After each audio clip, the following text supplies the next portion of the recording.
Okay, the next item of business is debate on motion 16092 in the name of Angus Robertson on valuing Culture Scotland's support to the culture sector. I'd invite members wishing to participate in the debate to press the request to speak buttons, and I call on Angus Robertson to speak to and move the motion. Cabinet Secretary, around 13 minutes, please.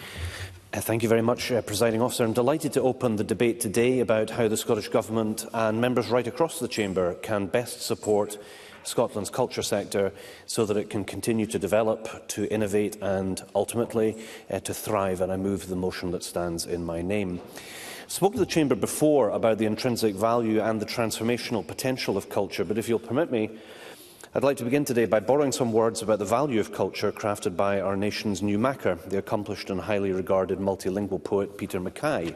He wrote, "Culture and art is the space in which accidents happen for the better, where things collide into each other to form something new and unexpected, where we take all that we have learnt from the past and use it to fail again, to fail better, in previously unimagined ways, and in so doing, make a space in which other people too can think about the world afresh." And I'd like to thank Peter for expressing the unique power and the vital nature of culture in such an impactful way as a force essential to our development as human beings, as communities and as a nation on the world stage. The Scottish Government's culture strategy for Scotland recognises how central culture is to our country's future prosperity and sets out a vision of a Scotland where everyone is able to live a cultural life of their own choosing. And we're now, of course, Sarah Boyack. And I thank the Cabinet Secretary for taking my intervention. It fits into his points about the importance of culture to our communities. Has the Cabinet Secretary met with East Lothian Council or the Brunton Theatre Trust to discuss the future of the Brunton Theatre, given it's a key cultural venue in Musselburgh and East Lothian and urgently needs funding to secure its future? Cabinet Secretary. I haven't yet met either with the Council or with the theatre, but I have offered to. And if there's a wish and a willingness to do so, of course, I would be content to do just that. We're now at a critical point in deciding how we collectively want to support culture in Scotland, how a nation values its many cultures and heritages, its artists, its creative people and its communities, is an insight into the wider values and the priorities of that society, and I'd ask members to reflect on that during the debate. As Culture Secretary, I'm immensely proud of what is already being achieved in Scotland. The 2022 Anhalt Ipsos Nation Brands Index ranked Scotland 11th for its cultural heritage and 12th for the contemporary culture when compared to 60 other participating nations. This is a testament to the expertise, the dedication, the practice of our cultural organisations, of our creative professionals and our cultural workers, and to the vitality of community culture right across the country. In the last few years alone, I've witnessed astonishing growth in the screen sector in Scotland, with more quality productions choosing to come to Scotland from Leith to Stornoway than ever before. And many of you will have seen The Outrun, for example, just one of the recent examples of a successful Screen Scotland supported production which used the natural beauty of the Orkney Islands to stunning effect. And today sees the first broadcast of high-end Gaelic drama television series Anchaelin, the Island, that can be seen on BBC Alapa, on BBC 4 and on the BBC iPlayer. And I'd like to extend congratulations to MG Alapa, to BBC Alapa, to Black Camel Pictures, All Three Media International and to Screen Scotland. I'd be delighted to give way to Sandish Gilharney. Sandish Gilharney. Glasgow is full of culture. It is a fantastic city. But on the point that you've made just now on Screen Scotland and all the work in the film industry, I've been approached by multiple people who work across the creative industry and the film industry on TV, and they say jobs are increasingly hard to get, and they're also talking about being unemployed over the Christmas period and then sometimes get picked up. I was wondering what the government will be doing about that. Thank you. Always through the Chair, Cabinet Secretary, and give the time. I will. I think Sandish Gilharney's point is very timeous, given the concerns that have been raised around the commissioning of public service broadcasting in Scotland. And if he has an interest in that, I'd be interested to hear his views, but also his constituents that have raised the concerns that they have, because I share some of the concerns that there are about public service commissioning in relation to productions in Scotland. No doubt we'll be hearing more about that in the weeks and the months ahead. Turning to the budget issue, which I know everybody agrees is key, I'm sure everybody's aware of the Scottish Government's proposals for a draft budget, which will be transformational for the culture sector if passed by the Scottish Parliament in February. The significant uplift has been achieved despite the fiscal challenges facing all portfolios and reflect the value that this government places on culture in Scotland. With a £34 million boost in 2025-26, the budget brings the Scottish Government halfway to reaching its 5-year commitment of at least £100 million more annually for the sector by 2028-29. And I can also confirm that in 26-27, and subject to the normal budget processes, our aim is to deliver a further £20 million increase for the sector. The draft budget, I would, yes. Murdo Fraser. I'm very grateful to the Cabinet Secretary for giving way. While that additional funding is very welcome, I'm sure he is aware that right across Scotland there is real concern around arts venues and arts organisations funded through local authorities who have been warned that their budgets are going to be cut for the coming year. So can he tell us how he squares the announcement he's just made about national funding with the impact that it's having at a local level? Cabinet Secretary. Well, I would like to draw Murdo Fraser's attention to the budget proposal, which sees funding for local government go up as well as for the culture sector. So if he cares as much about it as he raises in the chamber, I look forward to him voting for the government's budget in February. A further £20 million next financial year will enable Creative Scotland to offer regular funding to the largest ever number of organisations across the country, ensuring that even more people can get involved in cultural and creative pursuits and benefit from the increased well-being that comes from self-expression, from creativity and connecting with others through culture. I know how important it is to ensure that this additional funding provides the maximum impact for those working across the sector, and that is why the Scottish Government has committed to review how the sector is supported, including a review of Creative Scotland. This will involve working with partners across the public, the private and the third sectors to find ways to grow the overall funding pot for culture, to diversify funding streams and to support the sector to move forward on a more sustainable footing. I'd like to make some progress if Mr Kerr would allow. As part of this work, it's important that the remit and functions of Creative Scotland, one of the main distributors of public funding for culture, are reviewed to ensure that they continue to meet the needs of the sector going forward. As I announced yesterday, I'm delighted that Dame Sue Bruce has agreed to be the independent chair of the Creative Scotland Review. My officials are already in discussion with Dame Sue about her role, with a view to the chair publishing recommendations by the end of the summer 2025. The Scottish Government has now also launched a short survey asking for the views of people working across and with an interest in the culture sector about what they value now and what their priority needs will be going forward. This marks the beginning of an ongoing conversation with the culture sector about future requirements which will inform the scope of the sector support review. I'm always interested to hear the views of our cultural and creative workforce in particular about how they can best be supported going forward, and I'd also encourage political parties here in the Chamber and MSPs of all parties also to take part in the survey. In terms of the budget, if the budget bill is passed and the additional funds for culture secured, we will introduce a brand new £4 million Culture and Heritage Capacity Fund from next financial year to provide much-needed tailored support, funding and guidance to help building capacity and resilience across those organisations who need it most. And this is also relevant when considering the opportunities and challenges for festivals. I'm quite sure that there isn't one person in the chamber today who hasn't attended and enjoyed one of Scotland's local, national or international festivals. There is so much on offer, and 2025 is no exception, with Celtic Connections, for example, one of our most successful winter festivals, set for another internationally acclaimed showcase of talent and diversity this week.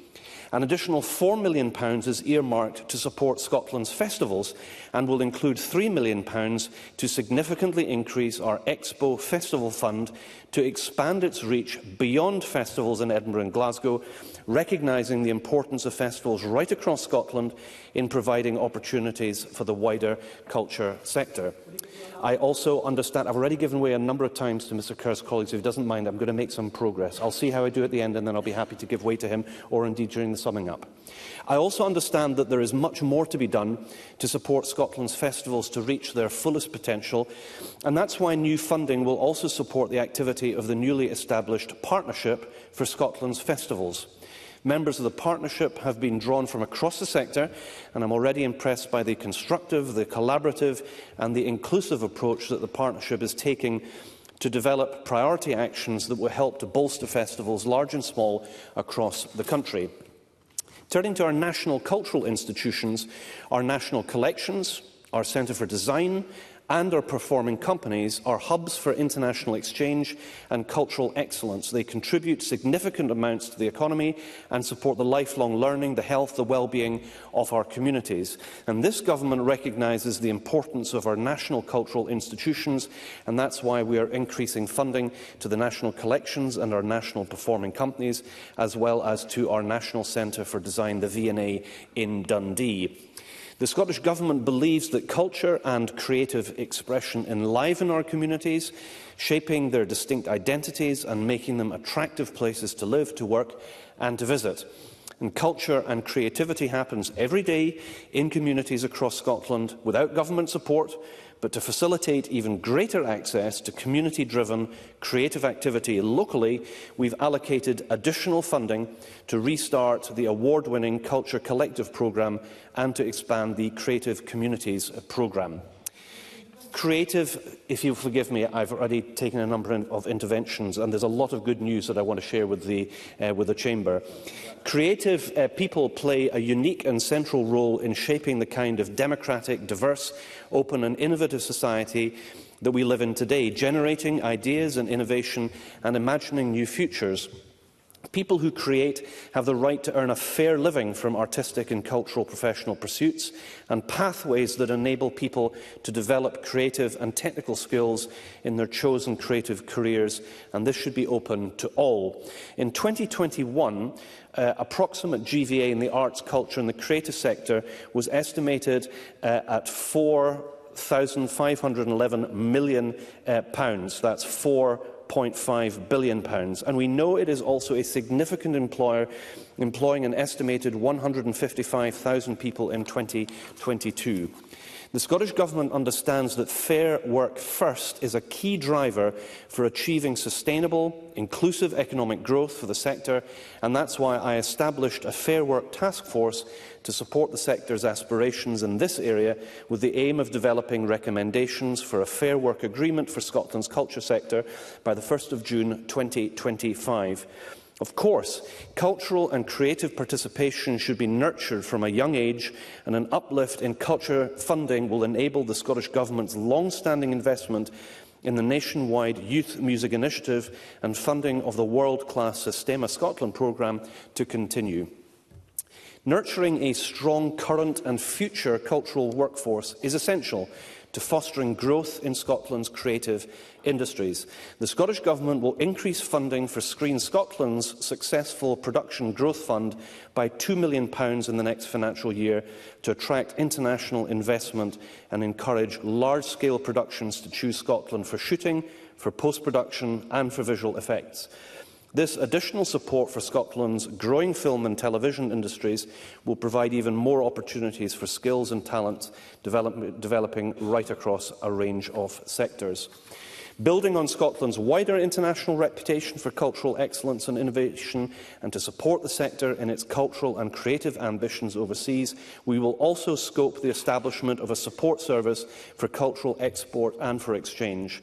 This service will seek to build on current successes by developing connections, providing platforms and supporting cultural and creative organisations to develop the skills and capacity needed to work internationally. In conclusion, Presiding Officer, over the last number of years, I've heard repeated calls from many members here today and from the sector for an increase in Scottish Government funding for culture, and today I've outlined our proposals to do just that.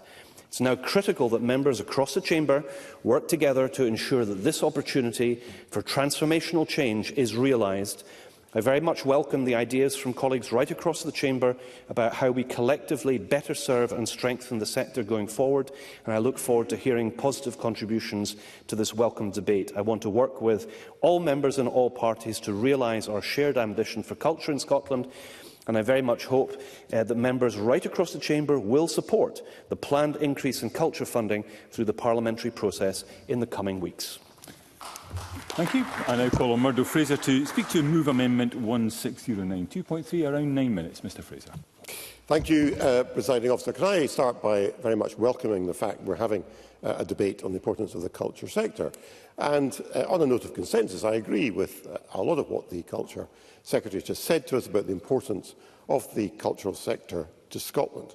It has a value in itself as an expression of our national identity and in allowing people's participation in the arts, enriching their life experience and allowing them to develop their talents, both young and old.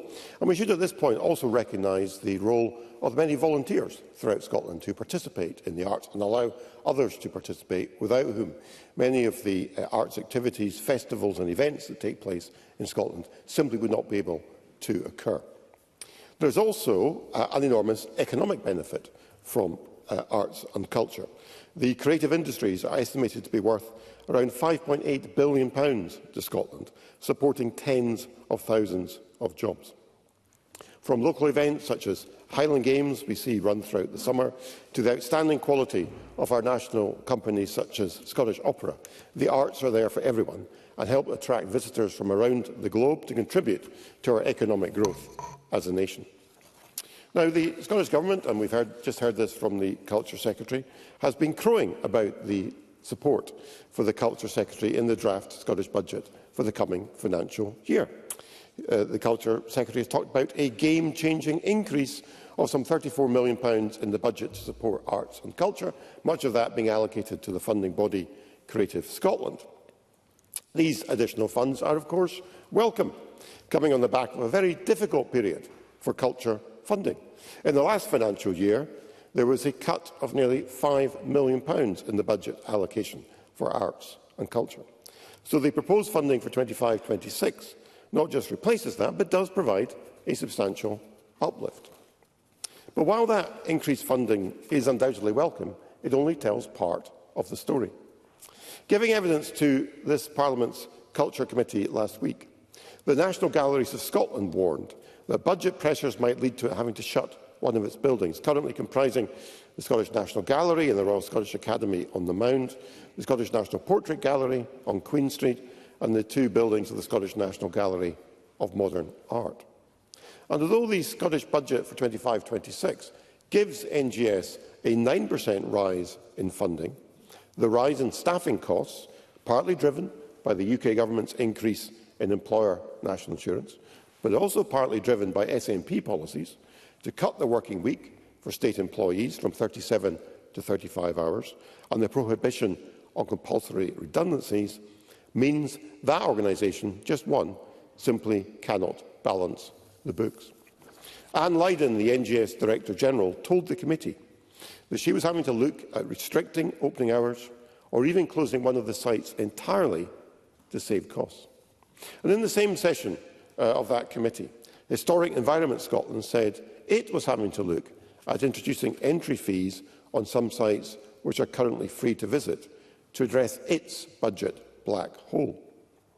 And it's not just at the national level that we see these financial pressures that I alluded to in my intervention earlier to the Cabinet Secretary. At the weekend, I attended, along with hundreds of other locals, a rally in Perth, where representatives of communities across Perth and Kinross were there to show their support for local libraries under threat of closure. In order to address a funding gap, Culture Perth and Kinross, an arm's-length body wholly funded by SNP-run Perth and Kinross Council, has proposed shutting 5 local libraries. And we heard time and time again from speakers at the rally that these libraries were not just a resource for borrowing books, but they are important hubs for community life. They host a number of activities, and their loss would have a devastating impact, particularly on the young, the elderly and the disadvantaged. And we see this pattern repeated right across Scotland. We see libraries under threat of closures in Murray and Aberdeenshire. We see cultural venues facing closure. Dundee Contemporary Arts, for example, warning its financial future is still unclear, as Dundee City Council seeks to make savings of £15 million. We see museums under pressure. The briefing for this debate from Museum Gallery Scotland gives some examples. Ailith Museum in Perth and Kinross has been closed. In Dundee, the City Council proposing cutting funding to the city's Heritage Trust, which runs the important Verdant Works and RSS Discovery attractions. And in Stirling, uncertainty over funding has led the Stirling Smith Art Gallery Museum, warning they might have to sell off some of their historic artefacts in order to compensate for the lack of investment by the local authority. So, Presiding Officer, this is happening right across Scotland. Another example from Stirling. The Labour administration on the council is looking to scrap music tuition in schools, a vital cultural resource which is an important component in helping deliver well-rounded educational opportunities, particularly for those from disadvantaged backgrounds whose parents might not be able to afford to pay for private tuition. And there are pressures elsewhere too. I raised in this chamber last week the issue of music venues under severe financial pressure due to rising costs, not least, again, the national insurance increases. Music venues were given a 40% business rates relief in the recent budget, a welcome intervention, but this only applies to those with a rateable value up to and including £51,000. According to the Music Venue Trust, this excludes one-third of their members, who are therefore put at a competitive disadvantage compared to similar venues south of the border, where that constraint does not apply. So the likes of the Voodoo Rooms in Edinburgh, Nice and Sleazy in Glasgow, or Hootenanny in Inverness will get no financial benefit at a time when they are seeing substantial rising costs. Now, while all this goes on, Presiding Officer, Creative Scotland faces serious questions about its future. And I know my colleague Stephen Kerr will say more about this later in the debate. The decision last year to award the RAIN project over £80,000 in public money is nothing short of a scandal. It transpired that what this money was going towards was the production of effectively a pornographic film featuring live sex.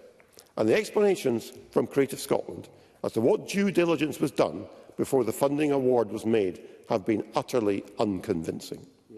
This is something that should have been properly investigated before any payment of public money was funds, and if that investigation was not done, then clearly the organisation was not carrying out the appropriate checks.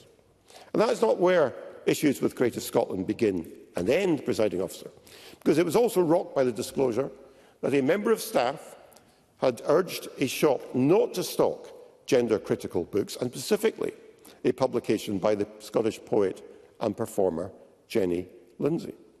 So although the staff member in question was disciplined, it does raise very serious questions about the culture in operation within the very body that is supposed to be encouraging free speech and expression within a diverse Scotland. So it is welcome that Creative Scotland is now under review by the Scottish Government, and I was interested to hear the announcement about the appointment of Dame Sue Bruce to conduct that review, and we await further details as to the likely timescale and how that review will be conducted. It is not the principle of having an arm's-length art funding body that is in question, but rather whether, given its history of errors, Creative Scotland really is a body fit for purpose, which can have the confidence both of the culture sector and of the wider Scottish population. So, Presiding Officer, while the SNP might crow about the additional funding in the coming budget for culture, the serious problems facing the sector are substantial and they are not going away. And unless we start to address these, and particularly the potential loss of local facilities and activities across Scotland, Scotland's cultural offer, both to our own population and to visitors, will be diminished. These are the points covered in the amendment in my name, Presiding Officer, which I am very pleased to move. Thank you. Thank you, Mr Fraser. I now call on Neil Bibby to speak to and move Amendment 16092.2, around 7 minutes. Mr Bibby. Thank you, Presiding Officer. Scottish Labour welcomes this debate on valuing and supporting Scotland's culture sector. We do so because Scottish Labour have consistently supported the efforts of the sector to receive proper funding. And we recognise the funding crisis that has engulfed cultural organisations and workers for far too long. Indeed, we've used our own debating time in this Parliament to lead calls for supporting the culture sector and for the Scottish Government to do the right thing and to keep their funding promises.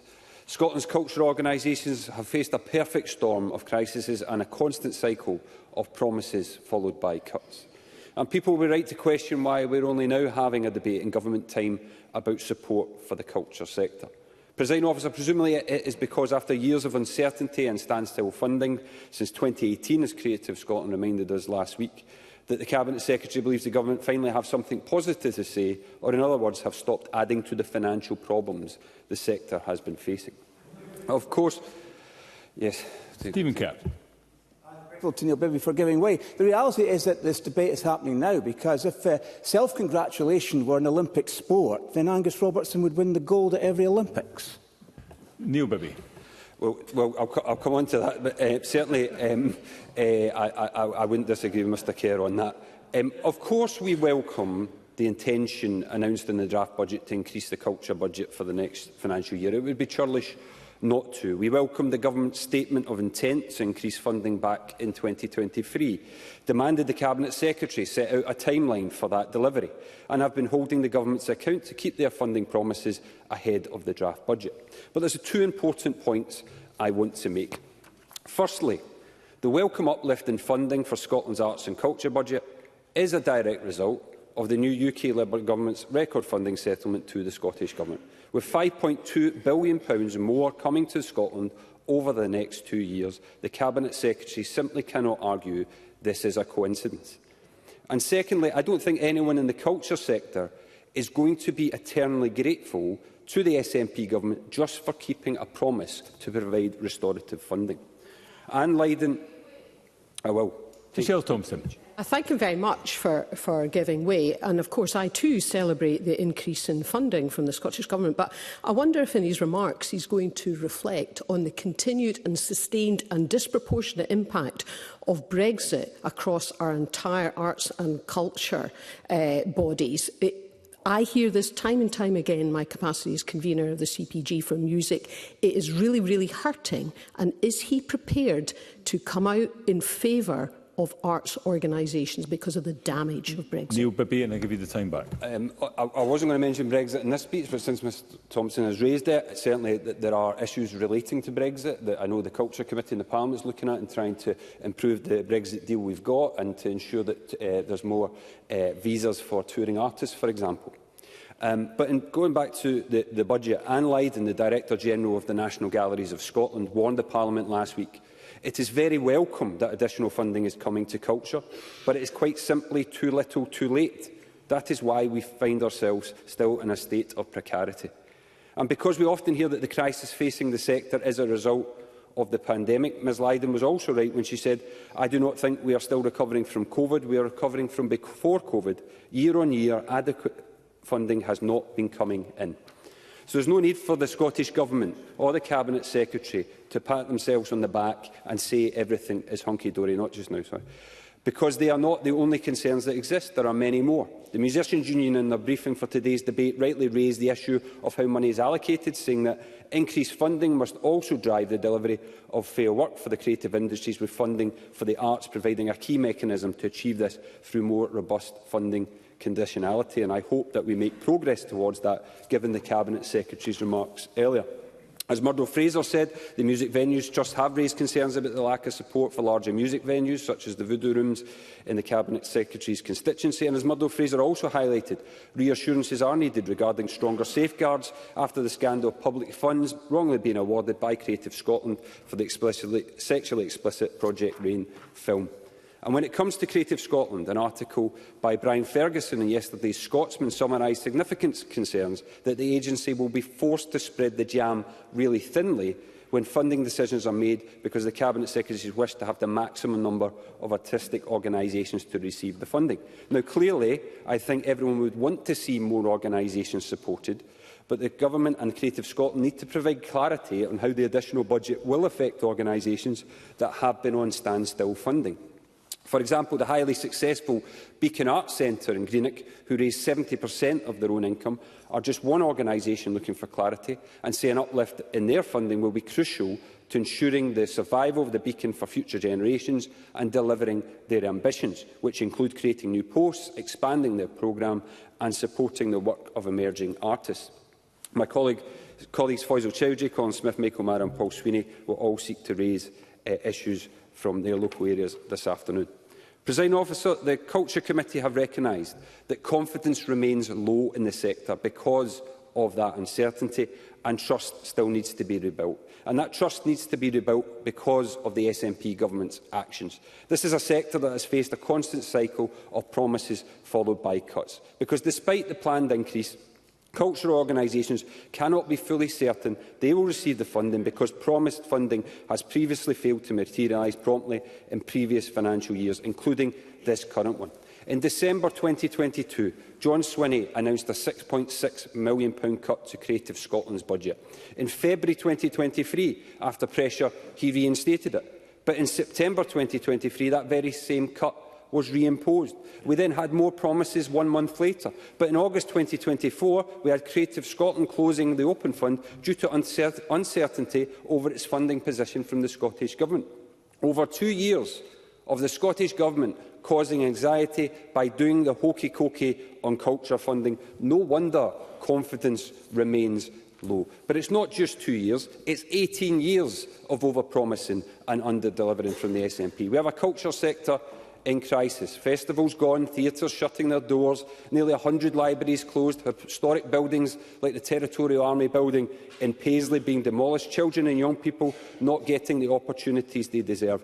And to sum it all up this week, and just 11 days before Burns Night, we are told by the Scottish Qualifications Authority that interest in our national bard, Robert Burns, is on the wane in our school. The move to downgrade Burns from higher English in our schools is a slight on Scottish culture. This doesn't look like a government that values culture. People who care about Scotland's culture sector shouldn't have to campaign so vociferously and fight to get the funding that was pledged to them, but they had to.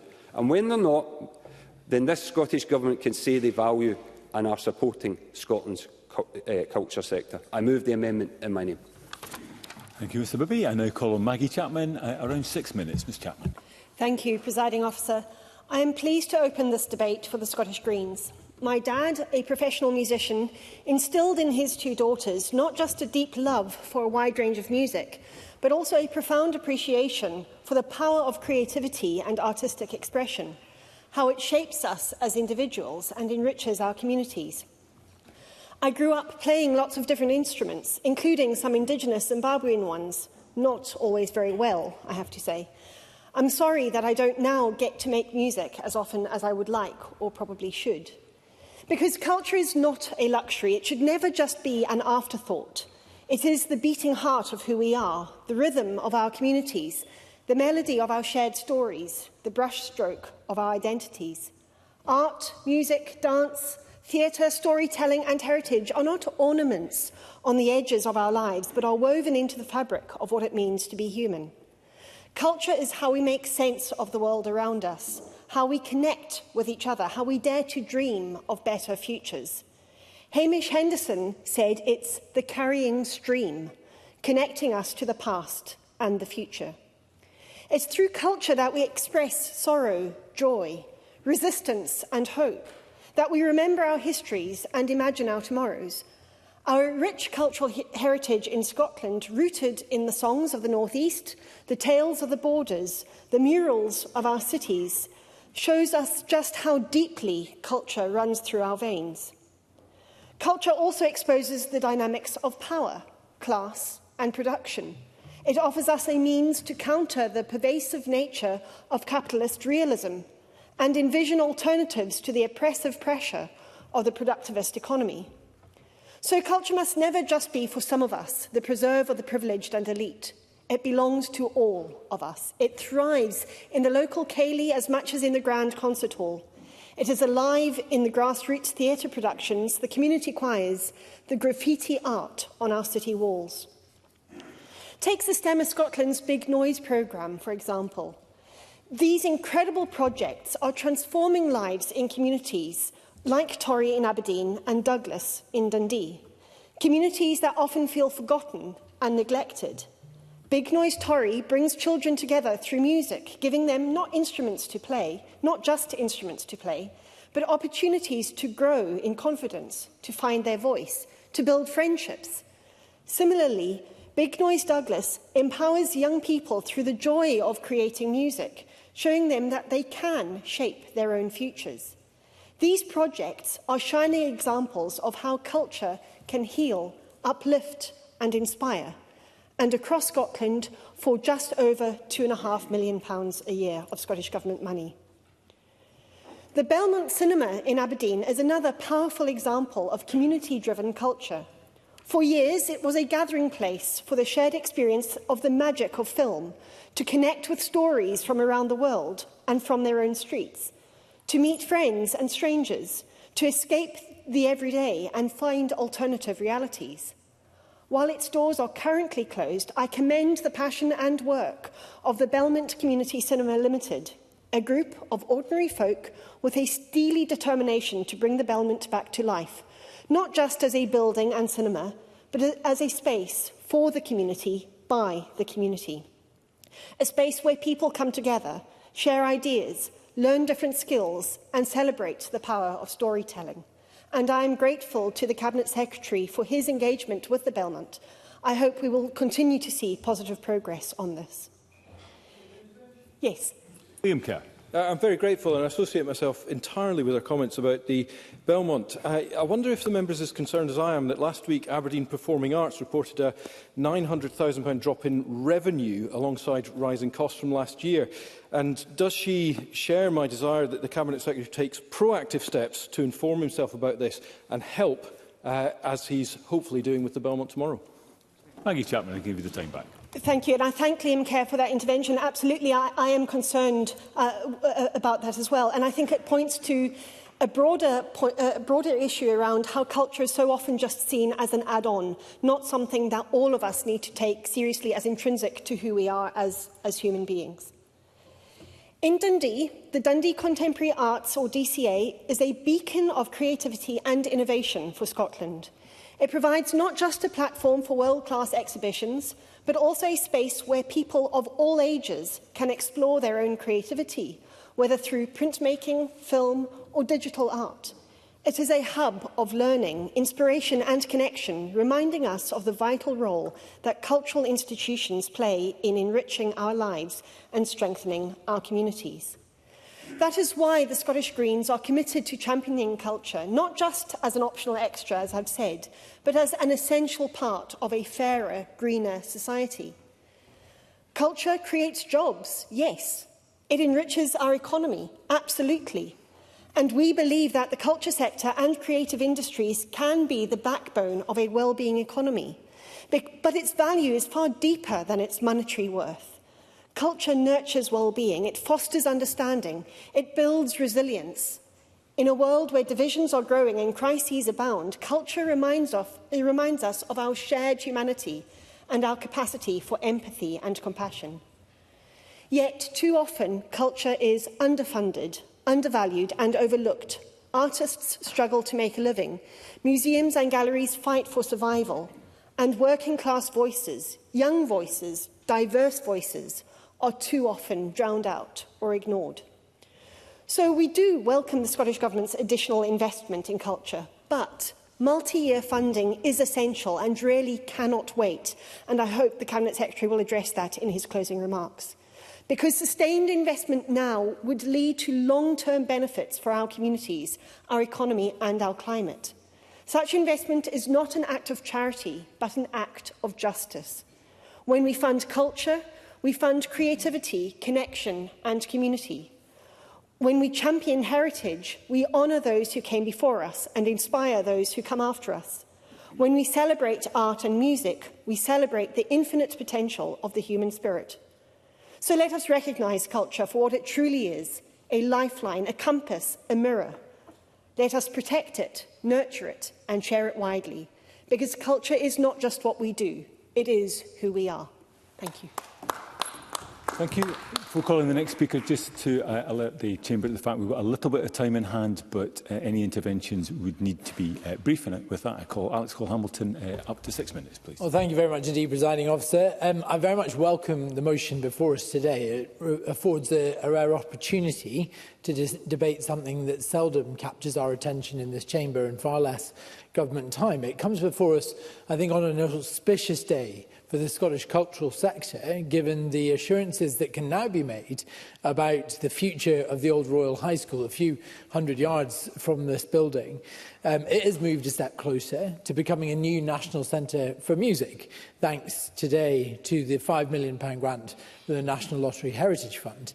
Once considered as the new home for our reconvened Parliament, it looks set to soon be filled with music, sound and activity, a far cry from the clamour, the discordant clamour that we would have graced its walls with these past 25 years had we have taken occupancy. Presiding Officer, one of the last times we debated a motion on culture in this chamber, I spoke about just how important the arts and the cultural sector can be to supporting and unifying us during fractious, turbulent times, a theme I thought captured very well in an eloquent speech there by Maggie Chapman. They can provide a form of refuge, allowing us to shut out the outside world for a little while. They can also deliver a powerful message about the society we live in, or the society we seek to be, making us think about a different perspective on any issue. Theatres, museums, music venues can become a vital part of any community, a hub, the beating heart of those communities, urban or rural, and can play an important role in all of our daily lives. Yet despite how often we talk about the importance of the sector, it often plays second fiddle to other pressing concerns. There are many aspects of public life that do not get the time or the attention they deserve in the debates that take place in this chamber. But it is important we afford time and consideration for culture. Given that this sector makes the contribution this sector makes to our country, our society and its economy, we simply don't give it the airtime that it needs. As an MSP for Edinburgh, I have talked previously in this chamber about the Edinburgh International Festival, the Fringe and others which make our capital in the month of August one of the most vibrant cities on the planet. Millions of visitors descend on the capital each year, generating vital economic benefit. As such, there are many businesses that depend on that vibrancy and that cultural injection that we get each year. It is often seen in large part as the jewel in the crown of Scotland's cultural offering, with many renowned theatre groups, musical acts, dance troupes and comedians coming from all over the world to take part. However, the beauty of the festival has also always been the lesser-known talents, the smaller groups that make up such a large part of the programme, the careers it has launched, not least renowned comedian Tony Slattery, who very sadly died today. As the Executive Director, Francesca Hagee, has previously told me, that the survival of the festival is not inevitable, and it is often these smaller arts groups which sustain it. So we must sustain them. Presiding Officer, those groups, like many other in the sector, have in recent years had to fight, not just for attention, but for funding as well. And I am by no means alone in this chamber in my support for the open letter sent last summer to the Scottish Government, which appealed for the Open Fund to be reinstated. Whilst I agree with much in the Government's motion today, I do find it slightly galling that it does not acknowledge its own role in the wider uncertainty that the sector has had to contend with over the last few years. There is a spectre of revisionism within its lines. Presiding Officer, culture and the arts sector is one which has undoubtedly been dealt a bad hand by factors beyond anyone's control and by sin of omission by this SNP government. First, of course, there was the pandemic, when too many found themselves excluded from government support programmes. That was followed by the cost of living crisis, the energy crisis. Then the sector had to put up with the Scottish Government messing them around. Money was repeatedly promised, then taken away, leaving people uncertain and feeling betrayed, unable to plan. We saw companies and artists having to change those plans to make time for lengthy last-minute funding applications. It is hard to pay the rent or to hire the people you need for the productions you wish to stage if there is a shadow hanging over the key funding programmes which represent the lifeblood of our cultural offering and our cultural sector here in Scotland. So I hope the Scottish Government does reflect on its actions and recognise those in its closing remarks. I will happily take an intervention from Stephen Kerr. Briefly, Stephen Kerr. I wonder if Alice Cole-Hamilton would also agree, though, that our culture is being threatened by its lack of presence in our schools. The news that Neil Bibby referred to about the place of Burns on the curriculum, or indeed Shakespeare, or the lack of drama or music, or things that are now called extracurricular, which are actually core to the curriculum of learning. Does he agree that that seedbed of culture is under threat because of the neglect of this government? Alex Cole-Hamilton.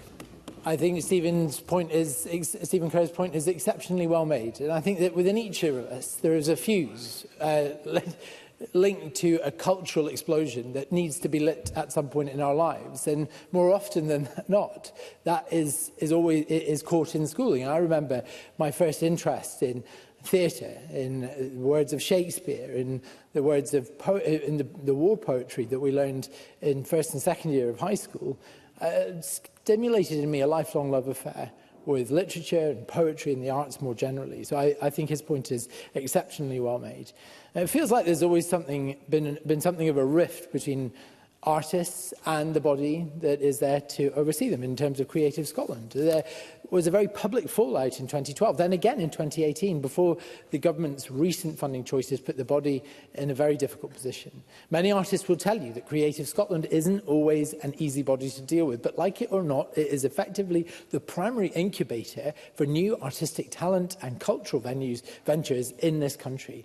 So it needs to be up to scratch, capable of operating in the interest of the sector it serves and open to making changes, adaptive reasoning. So I wished Dame Sue Bruce well with her review. I absolutely do. I think the organisation is in good hands, and I'd really encourage organisations and freelancers to tell her about their interactions with the body and what they need in the future. Presiding Officer, I will close with this. We must always strive to ensure that these organisations are properly funded, the festivals and events which provide so much of the lifeblood to our towns and cities across Scotland. This is not a topic we debate it enough, but I welcome the government's motion today. We will support it, and I thank them for the time they have afforded it. Thank you. Thank you. We now move to the open debate. I call Evelyn Tweed to be followed by Pam Gosal. Up to 6 minutes, please. Thank you, Presiding Officer. And I'm pleased to contribute to today's debate, and I welcome members' contributions. Arts and culture play a vital role in the lives of people across Scotland. They enrich our communities, support our economy and provide a space for creativity and connection. I fully support the motion which recognises the profound value of culture and its impact on well-being, education and social inclusion. The Scottish Government's commitment to frontline arts and culture funding, with £34 million allocated in the draft budget for 2025-26, is a welcome and much-needed step at a time when cultural investment is being cut in other parts of the UK. Excuse me. The Scottish Government continues to invest in its cultural sector, acknowledging the role of culture in both individual well-being and the economic prosperity of communities. This stark contrast highlights how much we value culture here in Scotland, not as a luxury, but as a core part of who we are. Culture encompasses language, literature, traditions, arts, and much more. However, we know that access to culture is not always equitable. Research from the National Trust for Scotland highlights how existing inequalities affect cultural participation. Ensuring access to culture can tackle social isolation, improve mental health and foster a sense of belonging. It also drives economic growth both at the national level through international festivals that we've spoken about already, such as the Edinburgh Festival Fringe, which brings millions to our economy each year, and at the local level through smaller community-based events. The 2020 Cultural Strategy for Scotland recognises these benefits and emphasises empowering communities through cultural participation. This approach is evident in my constituency, where innovative organisations are making a real difference. And we've already heard about Systema Scotland today, and I'm quite happy to talk about Systema Scotland again. Systema Scotland's Big Noise programme in Raploch has transformed lives through music by providing free, high-quality orchestral tuition to children. Big Noise fosters creativity, discipline and confidence.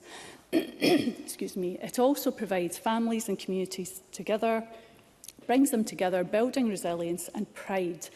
Independent evaluations show that Big Noise improves educational attainment, mental health and social skills, demonstrating the lasting impact of cultural investment. As one of the flagship community projects in Scotland, Big Noise is an excellent example of how culture can have a direct, positive impact on some of our most deprived areas, giving young people an opportunity to succeed and realise their potential. In Stirling, the Smith Art Gallery and Museum continues to play a central role in preserving and showcasing local heritage. With a diverse range of exhibitions and outreach programmes, it engages people of all ages to have a deeper connection to Stirling's history and identity. And picking up on Murdo Fraser's points, I am hopeful that funding will be found from the local authority budget that is run by Labour and the Tories to help this amazing organisation. Creative Stirling adds another layer of vibrancy by supporting local artists and working... Mark Ruskell, briefly. Can I thank the member for giving way? I'm wondering if she would agree with me that actually it would really help if Stirling Council brought in a visitor levy, because if we had a visitor levy in the city, we would be able to invest in so many of the incredible cultural organisations that we have, from the Smith right the way through to the other bodies that she mentioned. Evelyn Tweed. Thank you, and I thank the member for that intervention. Obviously, that is a lever that's open to the Council and probably one that should be considered. Thanks for the intervention. So, as I was saying, Creative Stirling is an amazing local organisation, and its work bridges the gap between grassroots creativity and wider community engagement. This ensures that urban and rural Stirling remains a hub of cultural activity. And I cannot forget the amazing work that all of these organisations did during the pandemic, and it really kept local people going.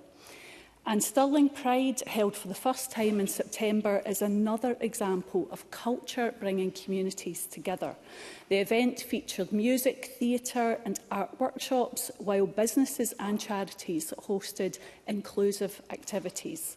Feedback from the event highlighted demand for more regular LGBTQ+ events across Stirling, particularly in rural areas, and organisers have already responded by securing funding for a Rural Pride tour, bringing cultural activities like ceilidhs, concerts and film screenings to smaller communities.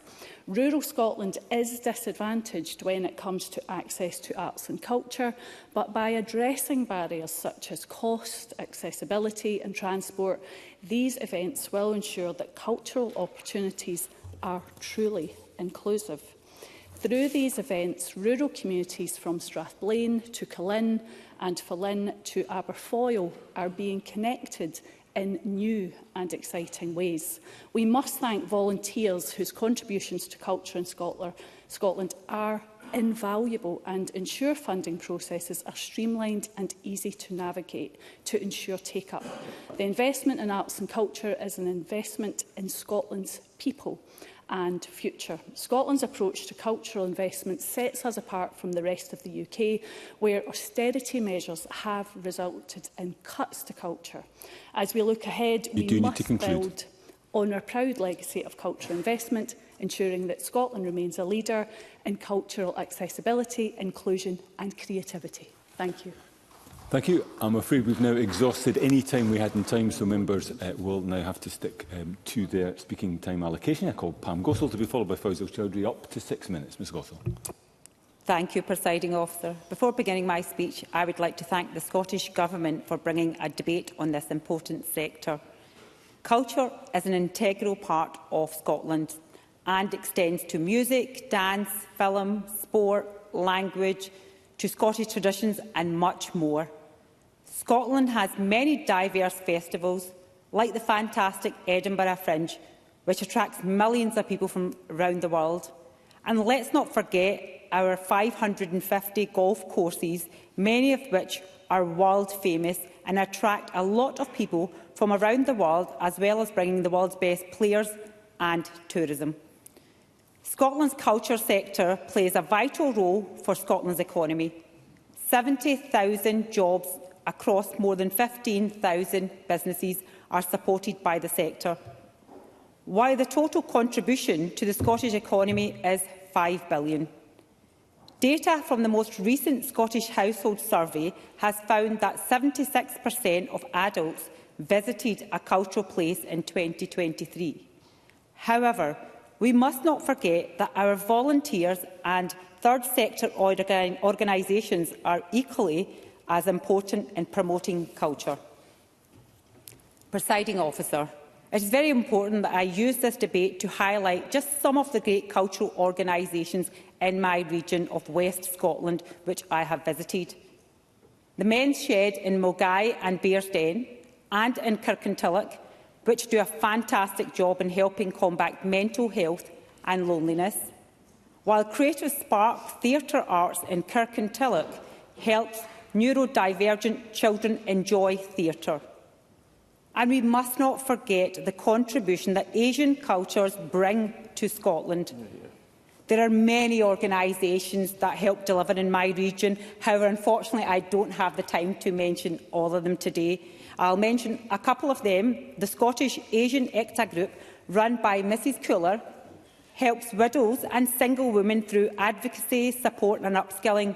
And, Presiding Officer, I've been to a lot of these events that this group has held, and it's great to see these women singing, dancing, reciting poems, coming together. Because let's be honest, if there was no funding there, these women couldn't come together and they would be in their homes. The Scottish Indian Mela Cultural Centre has been operating for 34 years. It's another group. It's a Hindu women's group that empowers women through employment and volunteering. These organisations like this are so crucial to our economy, not just socially but culturally as well. But also these are local groups that bring diversity to every area. And as everybody knows, in Scotland we have amazing festivals that a lot of these organisations deliver, from Eid, Vaisakhi, Diwali and much more. So I just wanted to make sure that the Cabinet Secretary speaks about this, that understands how important the Asian culture is and the contribution they bring. However, the SNP government has not always been a friend of culture. While I do welcome recent funding increases announced in the most recent budget, more must be done. The National Galleries of Scotland have said that the £20 million in funding is not enough and would need at least £40 million to meet their needs. I must mention libraries. I know my colleague Murdo mentioned that earlier on as well, as they bring people together to learn all about different cultures. We have seen many libraries shut down across the country, and most affected areas being regional local authorities. Speaking of local authorities, councils are instrumental to promoting culture. However, concerns remain over the funding of local government. As mentioned, Scottish culture attracts visitors from across the world. However, last week, when I met with the Scottish Hospitality Group and the Scottish Tourism Alliance, they expressed concerns over measures taken by this government, such as the failure to pass rates relief to hospitality businesses and the introduction of visitor levy. These measures make Scotland an expensive destination, which could lead potential tourists to choose other destinations. Some representatives even said that businesses have moved from a 7-day to a 3-day working week, as it is unaffordable to operate every day. The SNP government are not the only ones to blame. The increases in national insurance imposed by the UK Labour government have been criticised by this sector. The theatre industry has warned that this increase amounts to nothing less than a huge cut of theatre budgets, while when it comes to Scotland's third sector, this increase is estimated to cost £75 million. I would like to also reiterate what was said by my colleague Murdo Fraser about Creative Scotland.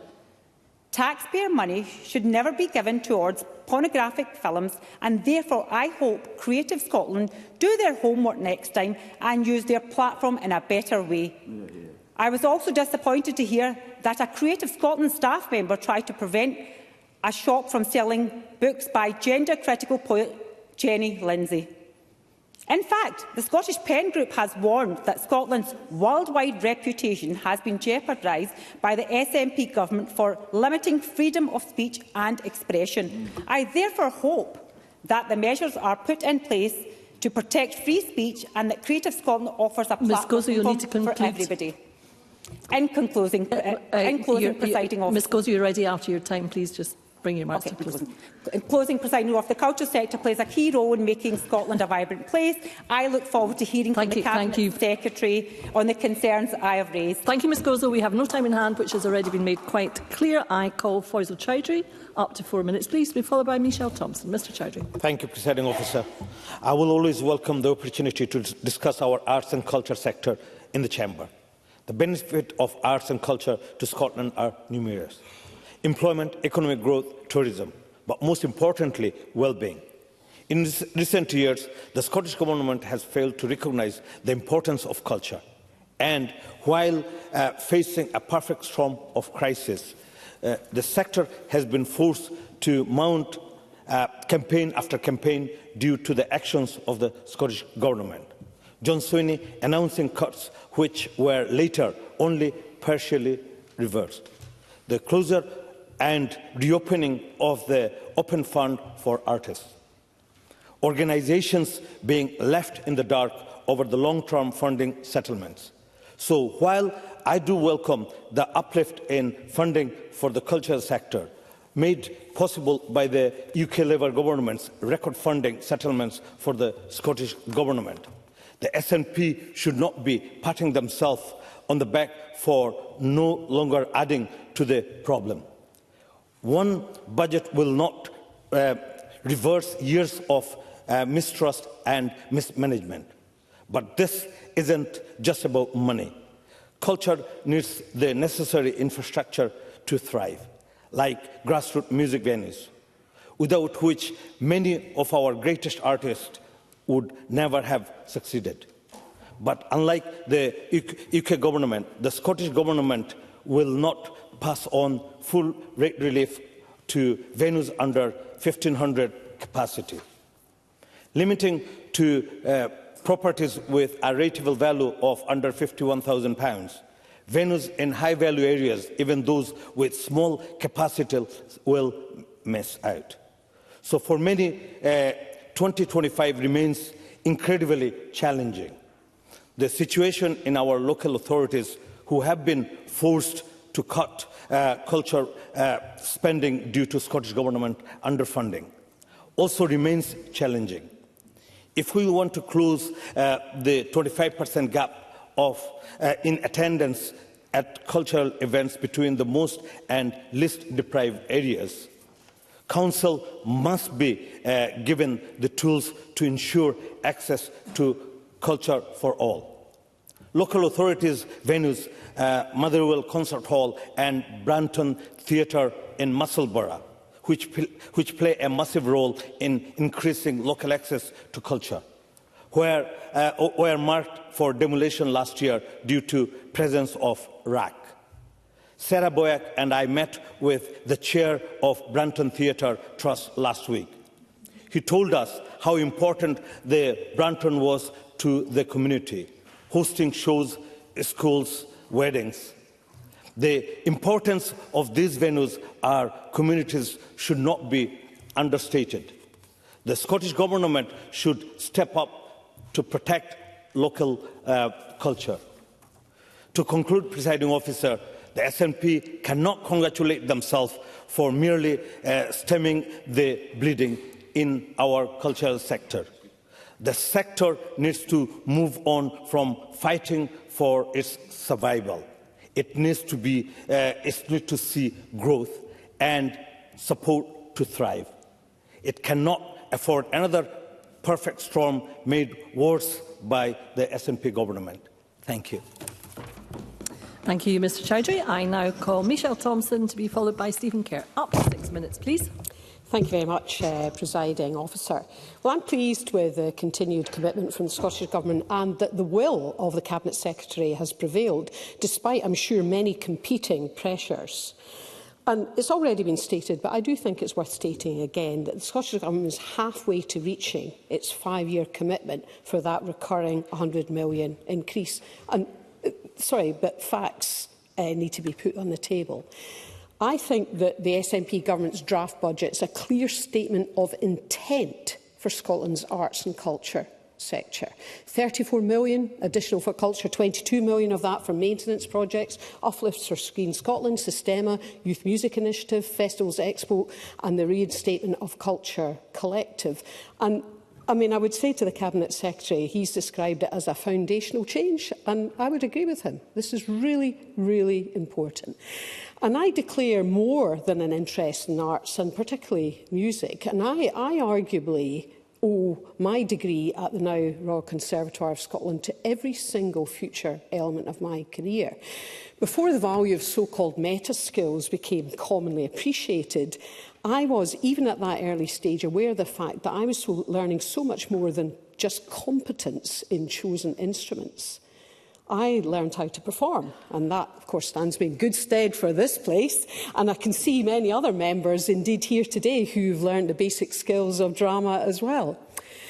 Making my living as a jobbing pianist brought the importance of running a small business to the fore, understanding cash flow, legal contracts, my USPs. I learned about sales, and that really, ironically, led me on to a future career in business. I learned about self-discipline and willingly gave up hours of every single day to practice, even through the teenage years, when other areas, as you can imagine, held considerable appeal.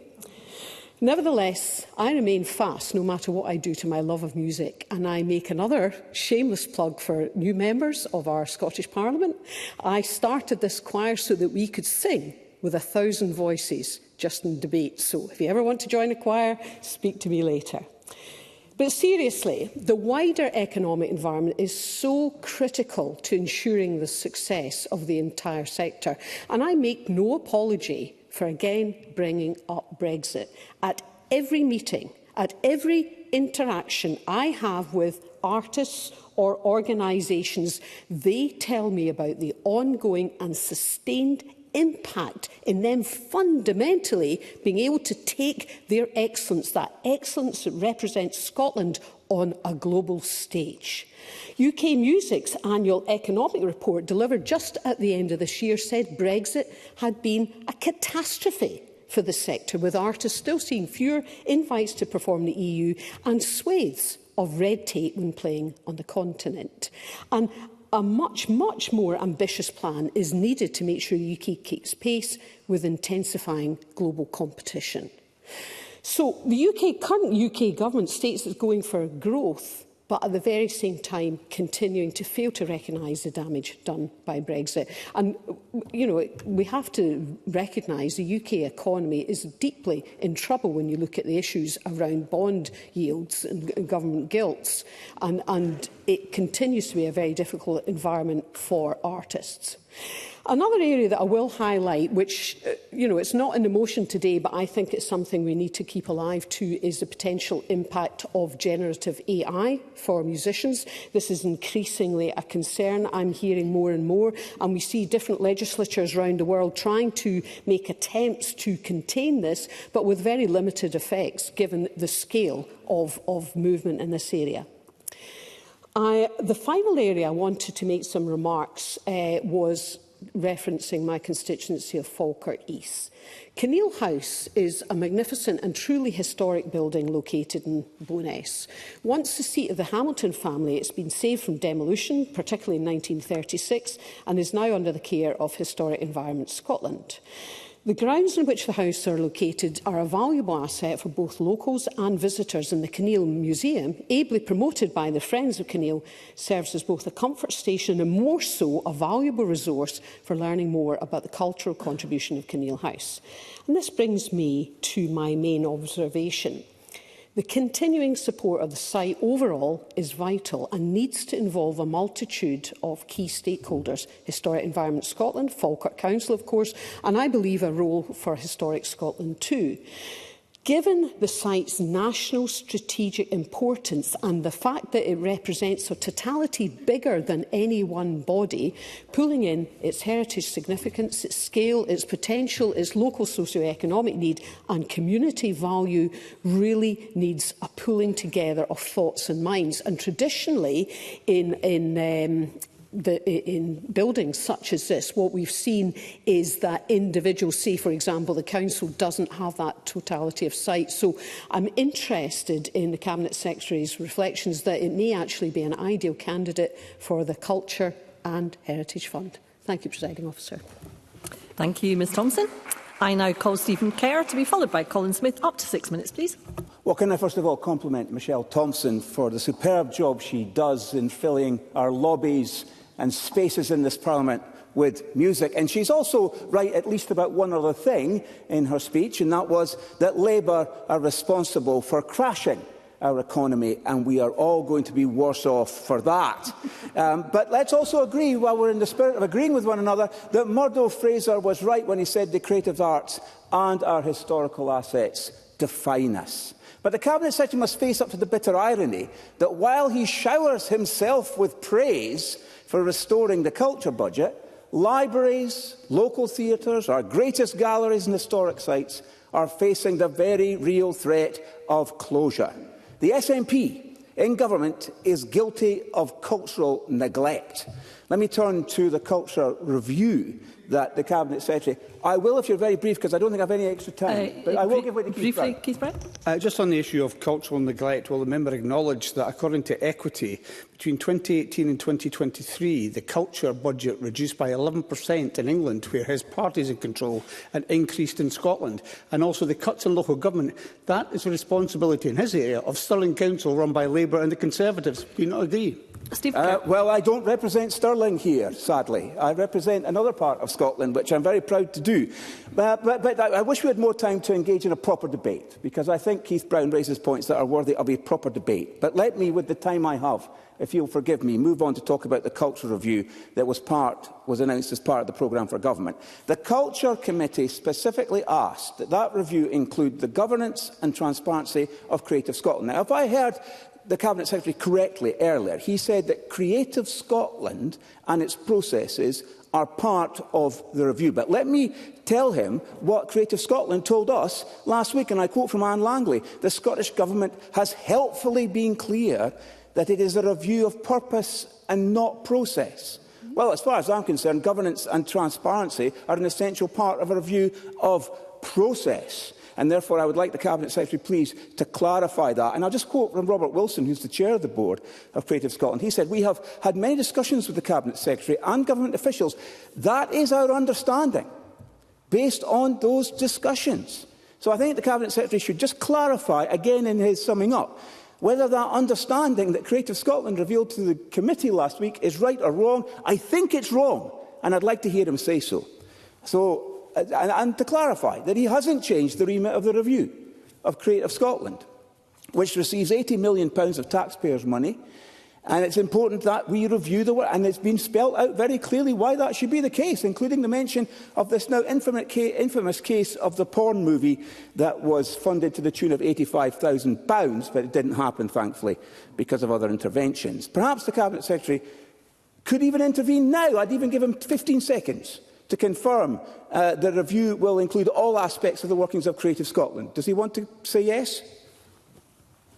Cabinet Secretary. I have said clearly, and I will happily repeat, that I am not telling Dame Sue Bruce where she should be concentrating her efforts, and I would encourage him and I would encourage other colleagues to take part in the review, if they would please take the opportunity to share their views in relation to the review that will be undertaken by Sue Bruce to help steer her in any directions that they feel is appropriate. Stephen Kerr.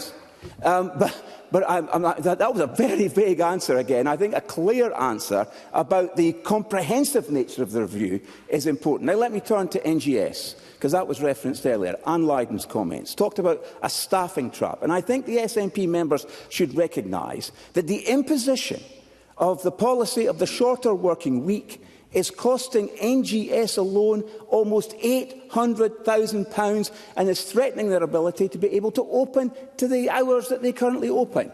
There's an increase also in national insurance contributions, but what was interesting in the evidence we received last week was that the people giving the evidence kept coming back to the imposition of the shorter working week and other aspects of pay policy that are mandated by the Scottish Government.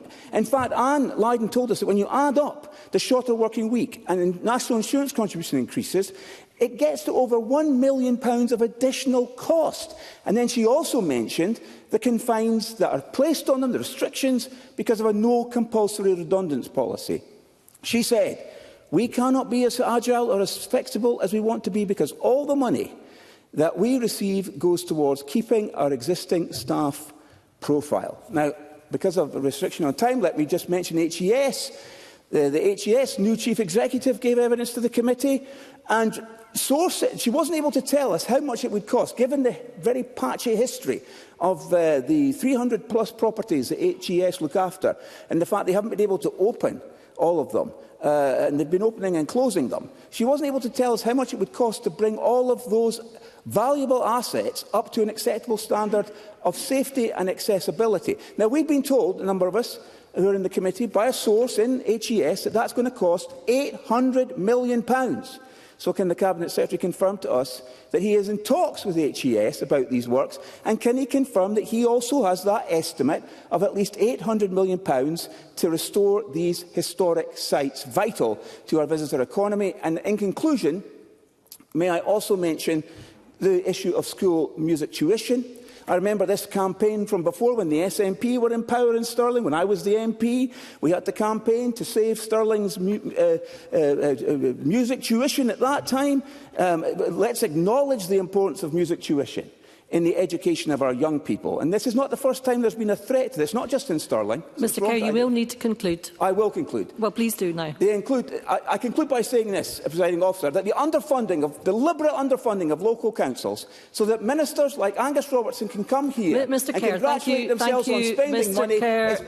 We will now move on to our next speaker, who will be Colin Smith, who will have up to 4 minutes to be followed by Claire Adamson. Mr Smith. Presiding Officer, I welcome this debate and the fact that as a result of the record funding settlement from the UK Government to this Parliament, an extra £5.2 billion over the next 2 years, there is an opportunity to reset the relationship, the damaged relationship between the Scottish Government and the sector. The proposed uplift in the Scottish Government's budget this year can be a first step, but there remains uncertainty over the approach to how that funding will be allocated by Creative Scotland. Many organisations who are not currently regularly funded organisations access funding for ongoing work through the Open Fund with annual applications. It's unclear whether this route will be available in the future, as Creative Scotland seem to hint that multi-year funding may become the only route to support regular or ongoing work. Maybe in his closing comments, the Cabinet Secretary can provide some clarity on this, because Creative Scotland haven't, and that remains a concern for any organisation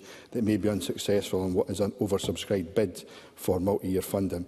Looking to the longer term, I appreciate the Government have announced a review of Creative Scotland and cultural funding. That's also welcome, but this is often referred to is a review into Creative Scotland, and whilst that's an important aspect, it's also important that the review looks at the government's approach and decisions. The government needs to take a far more strategic view on what public funds should deliver, what is a sustainable level of cultural funding, and how we provide ongoing certainty and confidence to a sector that feels it has been so badly let down by decisions in recent years. That review also needs to ensure we better recognise the role of culture in delivering creative placemaking in our communities.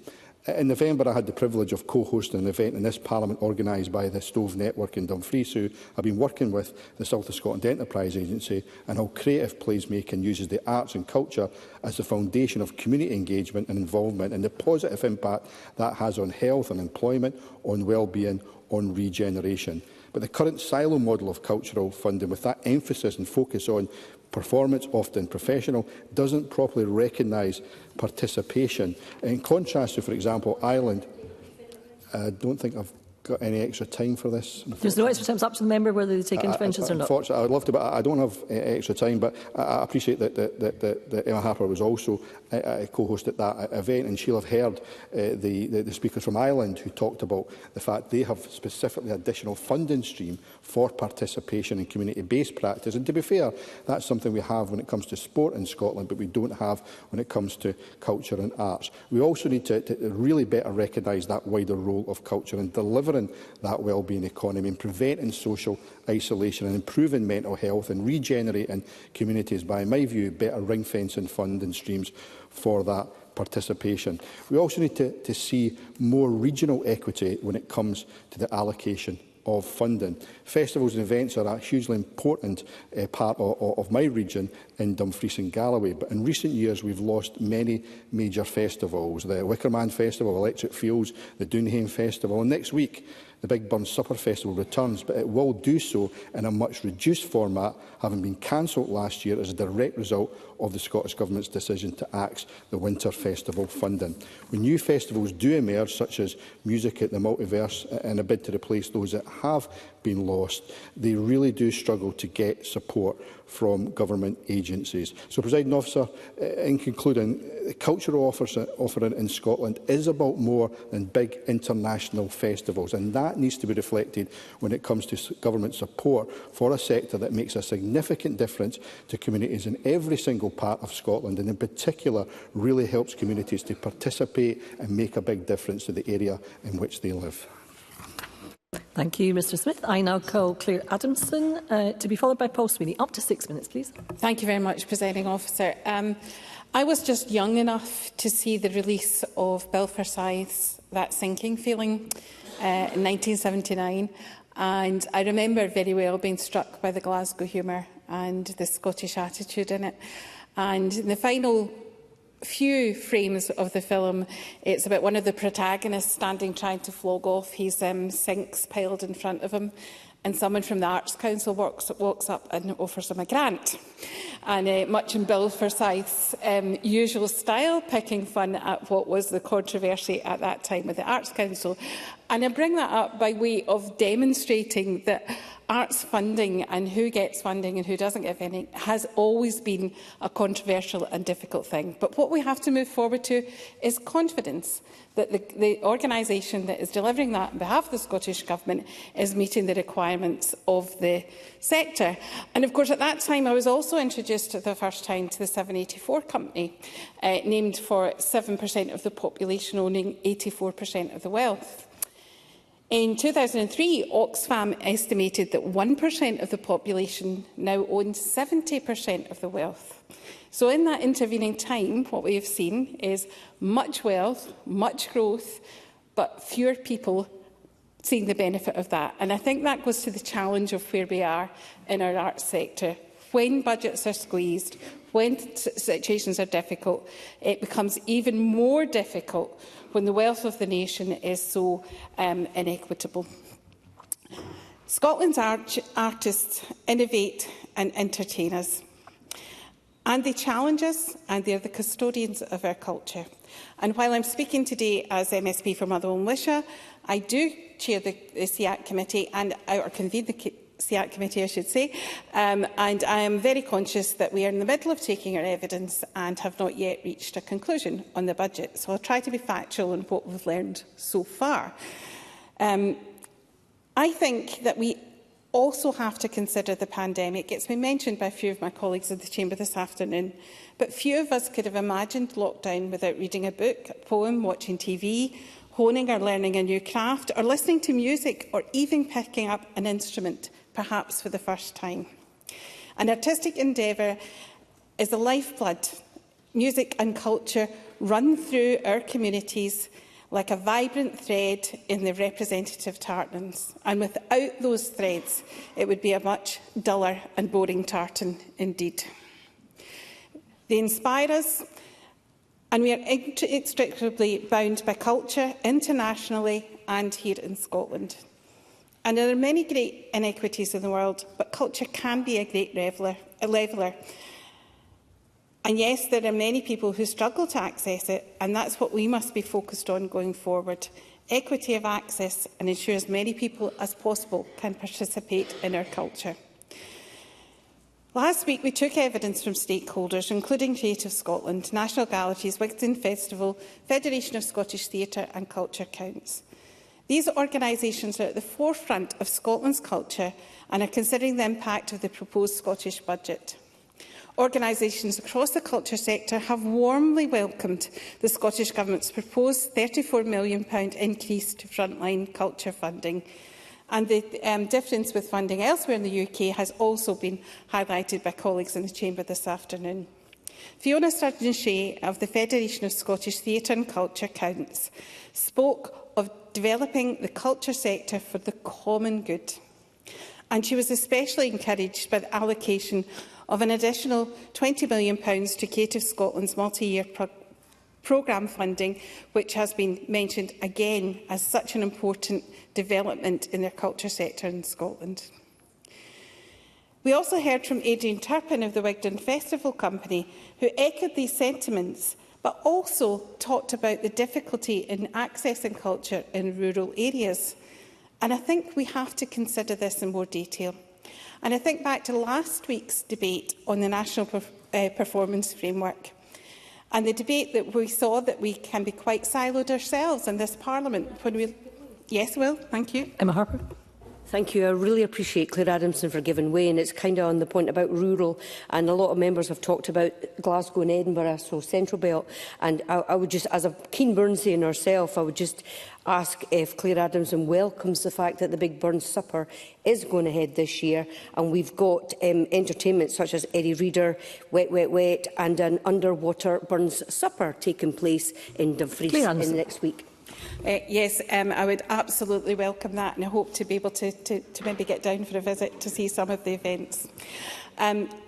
It's really important that we consider how siloed we can be in our thinking, because if we really are to embrace the well-being economy, we have to look at culture and its role in all of these issues, in rural issues, in health issues, in social security issues, in housing issues, as we build local communities. Audiences are returning, but in many cases they're still down from pre-COVID levels.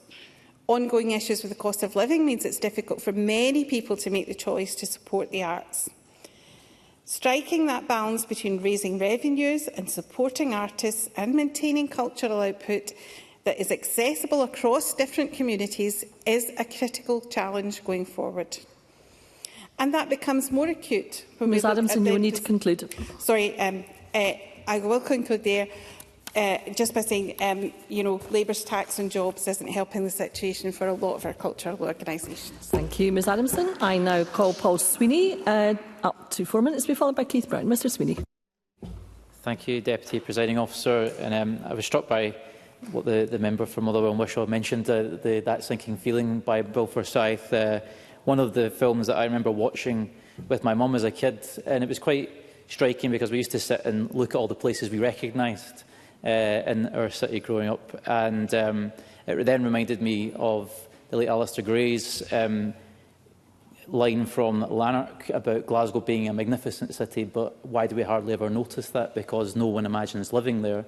because so many other cities around the world are projected to a global population and imagination through books, films, music, in a way which perhaps Glasgow isn't to the same degree. And that's perhaps why we don't recognise the magnificence of the culture that surrounds us every day. And I think that so often in Scotland we do not fully appreciate the extent of our cultural inheritance from previous generations in particular, which is why I've been so taken by this agenda of trying to safeguard the City of Glasgow's built environment. And I say that as a declaring an interest, I suppose, as a member or trustee of the Glasgow City Heritage Trust, because it feels like a constant war of attrition, Deputy Presiding Officer, to safeguard our cultural inheritance in Glasgow, whether it's the £7 million of cuts that the museum service has had to make because it's 80% dependent on council funding, which is under continued pressure every year, leaving just one curator to look after over 1 billion objects in the museum's collections. The absurdity of that situation when the national museums in Edinburgh are given far greater resources. No one could say that Kelvin Grove is anything other than a museum of international standing. Similarly, we see those pressures play out with the great Mackintosh inheritance, which is nothing short of a globally significant architectural inheritance. I obviously mentioned to the Cabinet Secretary the issue with the ongoing impasse at the Glasgow School of Art Mackintosh building. Hopefully we can see progress this year, but nonetheless we are seeing Glasgow City Council putting Mackintosh's Martyrs School up for sale. Its fate to be determined. Similarly, continuing impasse over the future of the Lighthouse, the former Glasgow Herald building, which was opened as Scotland's Centre for Architecture and Design in 1999. It's been closed since the pandemic. And also the ongoing threat to our built environment. So many charitable and cultural organisations are custodians of some of our amazing built heritage. The member for Edinburgh Western mentioned, of course, the Royal High School in Edinburgh, which is finally seeing progress, which is great. But we could take, for example, the Govan Hill Baths in the south side of Glasgow, which has been a long-running community campaign to revive that building. Had made progress with capital funding in recent years, but because of the escalation in building material costs has then fallen into a deficit and is stymied. But also the pressure on the funding from the council has meant that they've changed their policy on business rates, non-domestic rates. So they have recently, in the last financial year, removed the exemption for listed buildings to be given rates relief. Now, on one hand, that could be a positive thing because many private interests own listed buildings and don't preserve them and don't do anything with them, so it creates an incentive to actually do something with them. But many cultural organisations that are running on a shoestring are then caught up in that. So I would urge the Cabinet Secretary to look at the application of non-domestic rates across Scotland, particularly in relation to non-profit organisations, and how we can provide that degree of exemption. I would also urge the Cabinet Secretary to consider what more he could do in his office to preserve our built environment. I recently have been working with my colleague Neil Bibby in Paisley on trying to save the Territorial Army Drill Hall there, which is under imminent threat of demolition. The Council have felt that they can't take on the risk of serving an urgent works notice because it would leave a financial liability for the Council, yet they have the power within the 1997 Act to recover the costs from the owner, yet are not minded to do so. The Cabinet Secretary could directly intervene and serve the urgent works notice. I wonder if he could look at that case and perhaps how he could more actively use those powers in the 1997 Act to safeguard more of our built heritage. Thank you, Mr Sweeney. And I call our last speaker in the open debate, Keith Brown. Up to 6 minutes, please. Thank you, Presiding Officer. First of all, I think it's very worthwhile to say that there is a degree of consensus, I think, in relation to the fact that the Scottish Government has proposed a £50 million increase in funding in terms of the historic investment in our cultural landscape. And that is a significant step towards the Government's target of raising funding by £100 million by 2028 to 29. And that demonstrates, I think, the commitment of the Scottish Government to supporting culture during these challenging times. And I agree with other speakers, in particular Maggie Chapman and Evelyn Tweed, about the value of culture for all of us.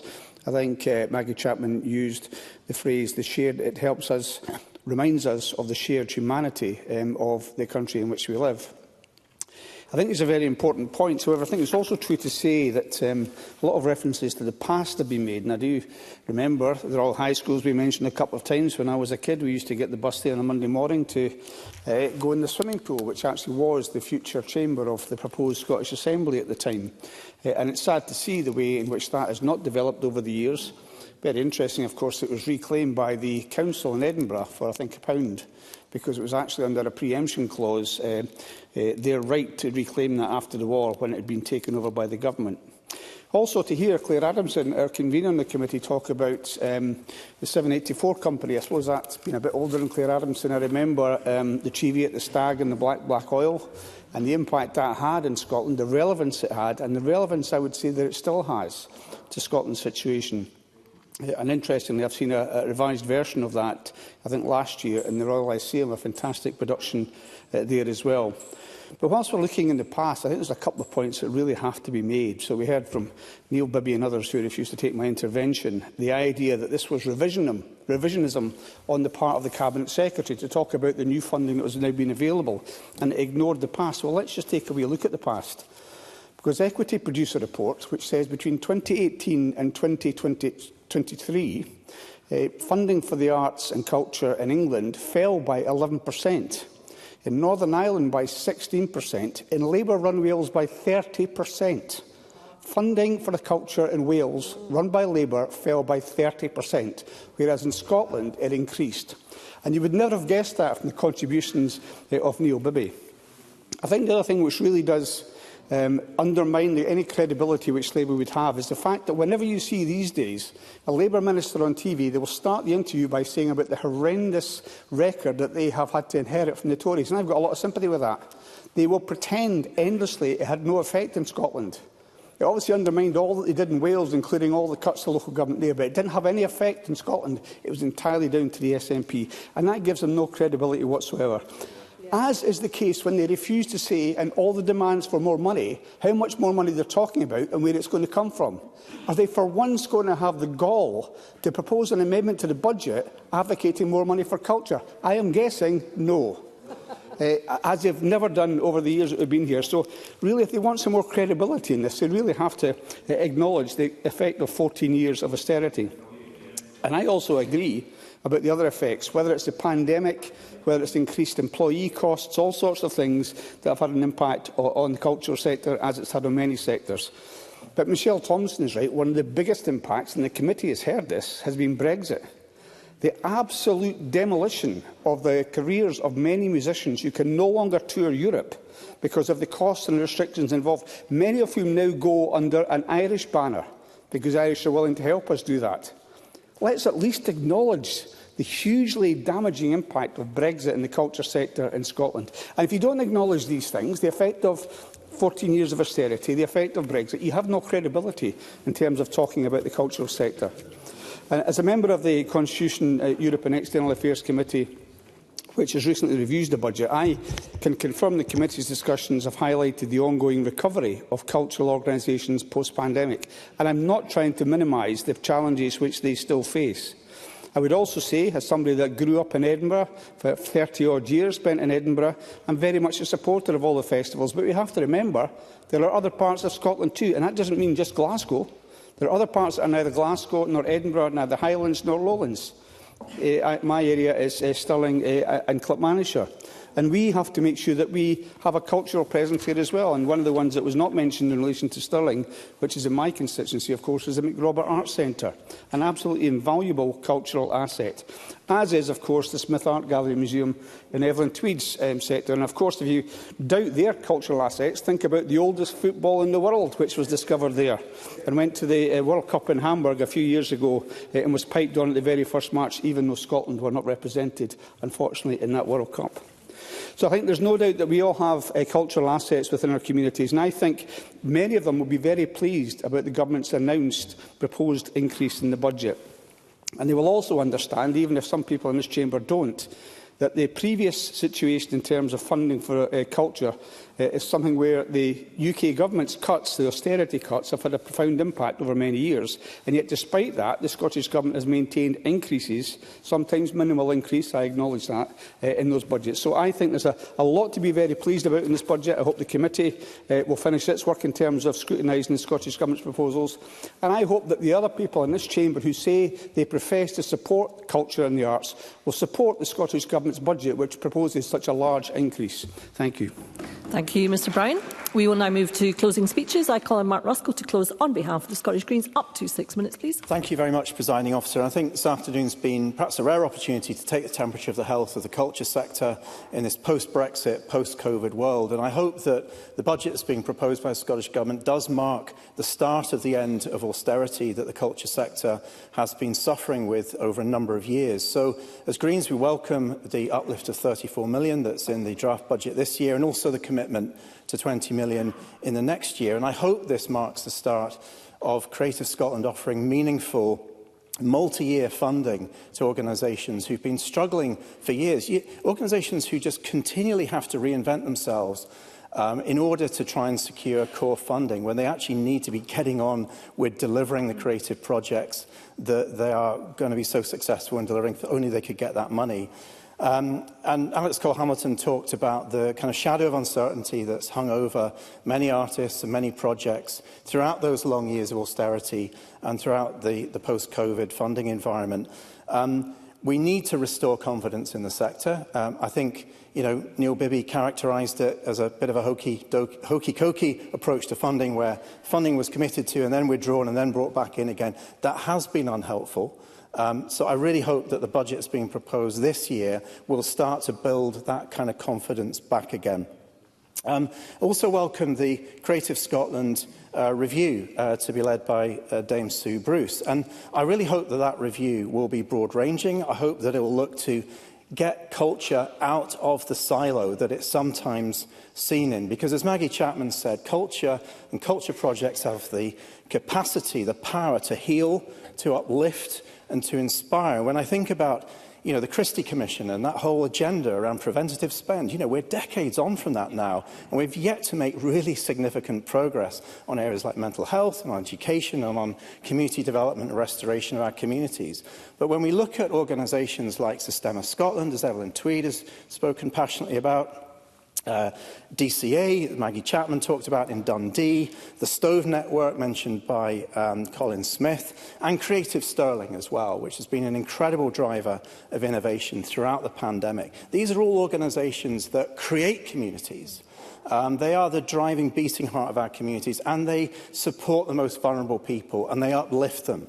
So, really important that this funding is felt by those organisations who often survive on relatively small amounts of money but do incredible work. And I'm heartened to hear that the Culture Collective, the work of the Culture Collective, will be brought back, because under that umbrella there are some really innovative organisations, and from that there's going to be a real wellspring of innovation, and we can learn a lot from those networks of community cultural organisations.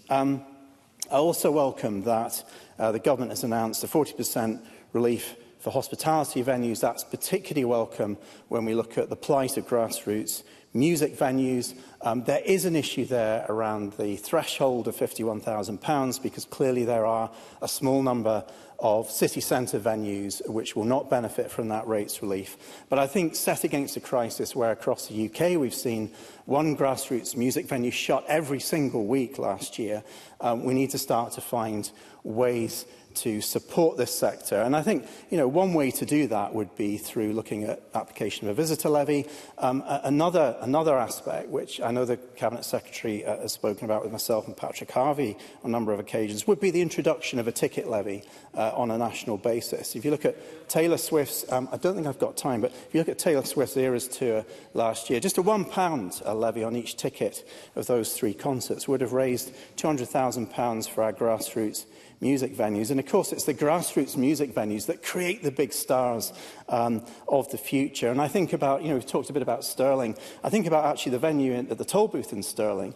There's a wee space in the toll booth that hosts an audience of just 30 people. And that's great for new and emerging artists who've perhaps never done a gig before. But they need that small, intimate venue in order to ply their trade and to get their confidence in order to go on and achieve great things. So, I welcome the fact that Glasgow Green councillors have been successful in getting cross-party support in Glasgow for the introduction of a music venue levy, a stadium levy for council-controlled venues, and I look forward to progress on that. I'd like to just turn briefly to the plight of councils. Amodo Fraser mentioned the protest that we were both at, actually, on Saturday. We both spoke at it. communities, rural communities wanting to stop the cuts of their rural libraries. And we have to recognise that many of these communities, many of these libraries are also co-located with arts venues as well. And they're often the last free, warm, open facilities within communities that are genuinely accessible. And that once they're gone, once these buildings are gone, they're gone.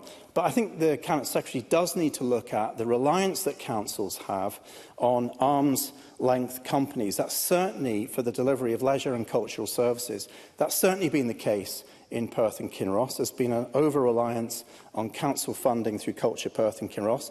Perth and Kinross Council have not adequately funded the fair pay policies that needed to be passed on to library staff, and as a result, that organisation, Culture Perth and Kinross, is in a dire financial state. I do think in that case the council need to properly fund Culture CPK. They need to recognise they've had probably a better funding settlement coming from the Scottish Government. They've got the opportunity to raise council tax and a visitor levy, so they should be taking those rural library closures off the table. You will need to conclude, Mr. Thank you. I was going to go on to mention what Paul Sweeney mentioned in relation to arm's-length companies in Glasgow Life, but I'll leave it there, Presiding Officer. And just to say that, we need to restore this confidence. I think this budget could be the first step towards that, but there's still work to do. Thank you, Mr Ruskell. I now call on Mike O'Mara to close on behalf of Scottish Labour. Up to 6 minutes, please. Thank you, Presiding Officer. A very typically wide-ranging debate. It's incredibly difficult to represent the breadth of the so many streams and threads of our national culture and the many interests that members hold and those on behalf of their constituents. Art does offer, in I think Maggie Chapman's frame, the opportunity to imagine alternatives. It's certainly part of its role as a provocation to all of us, and there's been a little bit of that today. But it also offers escapism and enjoyment. A Friday night pint watching a band, just as important and as much part of our national culture. And Claire Adamson, I think, was very right to point out that the funding of the arts is always and rightly controversial and difficult. That's certainly part, and since the devolution, the advent of devolution in 1999, there has been several iterations of this, the challenge. So the tension in subsidising non-conformity, frankly, in terms of the way that our arts are undertaken. Where I do find some difficulty in Claire Adamson's contribution is that the desire to spend the £5.2 billion without ever realising, as these benches always do, the means by which it is raised. And of course, Mr Kerr says here, I think he said exactly the same himself, frankly, the issue of national insurance contributions, difficult for many organisations, I understand that. But without raising the money, you don't get to spend it. And that is core to the challenge of how all of this works. But the idea of that investment, the £5.2 billion, which has enabled, we all hope, the end to the chaos of the promise, the broken promise, the cycle that has actually illustrated and characterised the Cabinet Secretary's tenure in office, whether for his own cause or whether the situation he finds himself, not for the moment, Ms Thompson, if you allow me to progress a little.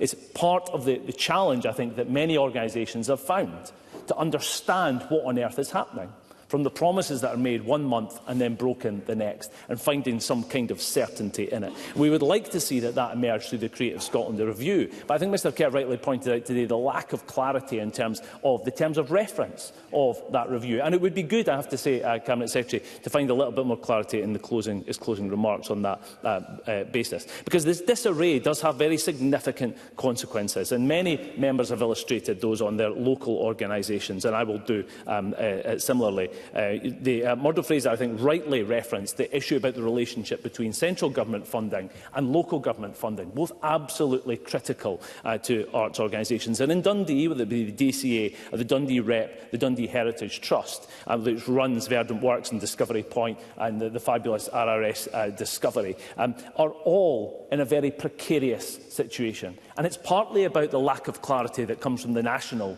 situation, no idea about when the money might arrive and how much that might be, given the chaos of recent years. But it's also, Presiding Officer, about the amount of money that might be available through local government and the complete lack of certainty and, frankly, proposed cuts to budgets that are on the table at the moment. So I wrote to the Cabinet Secretary on this very issue, and I had a warm bath of a letter, I have to say, back. Very nice words about the investment, but absolutely no answer to the question that I asked. is when will that money be confirmed? When will there be clarity for these organisations so that they can pay staff, so that they know when their doors will actually be open? And that's absolutely critical, because it does impact on our economy. And I do believe that members are right to reference the challenges of Brexit.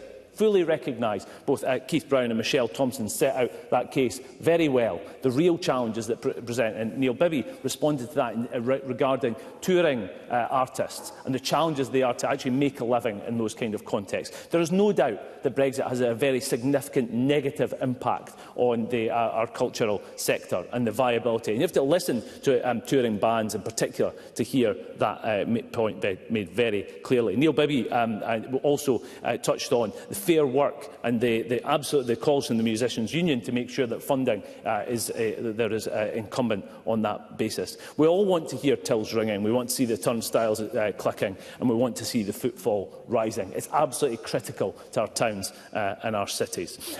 Keith Brown also talked about John McGrath's The Cheviot, the Stag and the Black Oil and the 784 company. I would point to him that the most recent production of that was from the Dundee Rep, I believe, in 2016. Maybe he's seen a more recent production than that. It certainly appeared at the Lyceum back then. It was the first national tour that took place in over 20 years. Now, there might be some points in that, I think, fairly nationalist production that he and I would disagree on. But a fine piece of theatre it is, a provocation, and rightly so. But that is a company, Dundee Rep, which is now under direct threat. Direct threat, making brilliant, provocative theatre not everybody agrees with, and that's the point of it. Which brings me to Robert Burns and the real dismay, frankly, that I felt seeing the headlines about the removal of Burns from a standalone assessment curriculum in our national schools. This is, frankly, our national poet. And I think the SNP would do well to reflect upon if a nationalist party isn't protecting the nationalist poet, what on earth are they for? No, thank you. I'm coming to a close.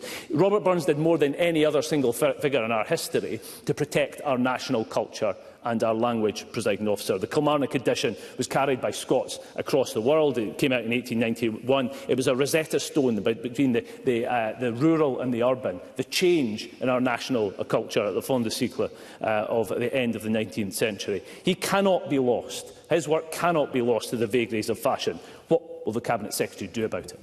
Thank you, Mr Mara. And I now call on Alexander Stewart to close on behalf of the Scottish Conservatives. Up to 7 minutes, please. Thank you, Presiding Officer. I'm pleased to be able to close this debate on behalf of the Scottish Conservatives, and I will be supporting the amendment in Murdo Fraser's name. Scotland can be proud of the cultural footprint it leaves on the world stage, and I have no doubt that all sides of this chamber will agree on the importance that Scotland's culture sector has. Indeed, we've heard today about the multi-billion-pound value the sector has and the tens of thousands of jobs it supports. But in reality, the value that the culture sector is sometimes much more than the numbers that we hear, Presiding Officer. Therefore, I welcome the opportunity that we've had today to have this debate and to hear many of the speeches that have taken place.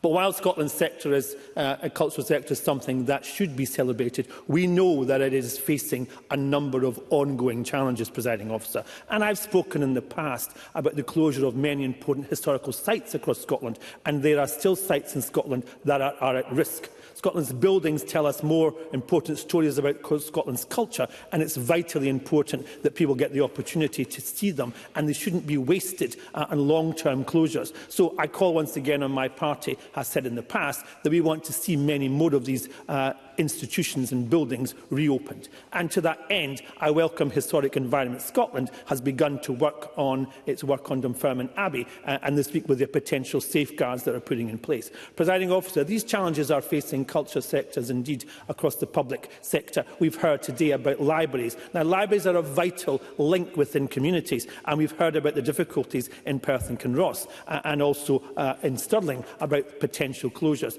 And the initiatives that we've seen and the innovation that we've talked about with the Public Library Improvement Fund are welcome, but they do not go far enough in managing the challenges that we have. And we've heard today about local government challenges where councillors are still being asked to do more with less, and they have to make choices. Last week I raised an issue in the Chamber about music services that are happening across Scotland.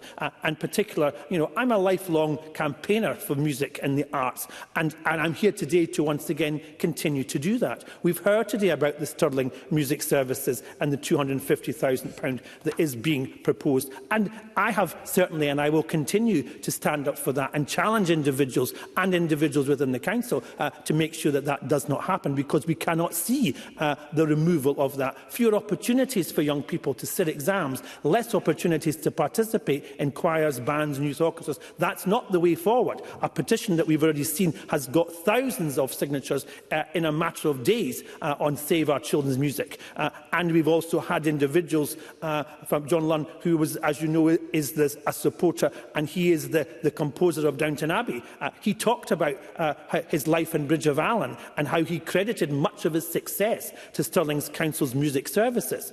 So we have to listen to these individuals who tell us what's actually happening on the ground. I'm proud to advocate for what's taking place. And we've also heard today about the skills and the big noise that happen in Stirling within my own region. And they're vitally important. But we cannot take away, Presiding Officer, from the difficulties that we've seen over the last 18 years of this SNP government.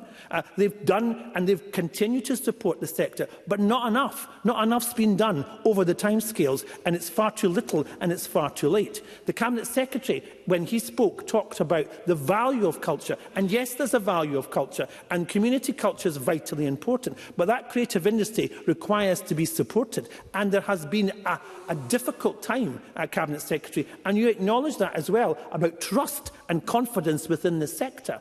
And that trust and confidence has taken some dents during your own time as a Cabinet Secretary. So I look forward to hearing what will happen when the future of Creative Scotland and the reviews that come forward.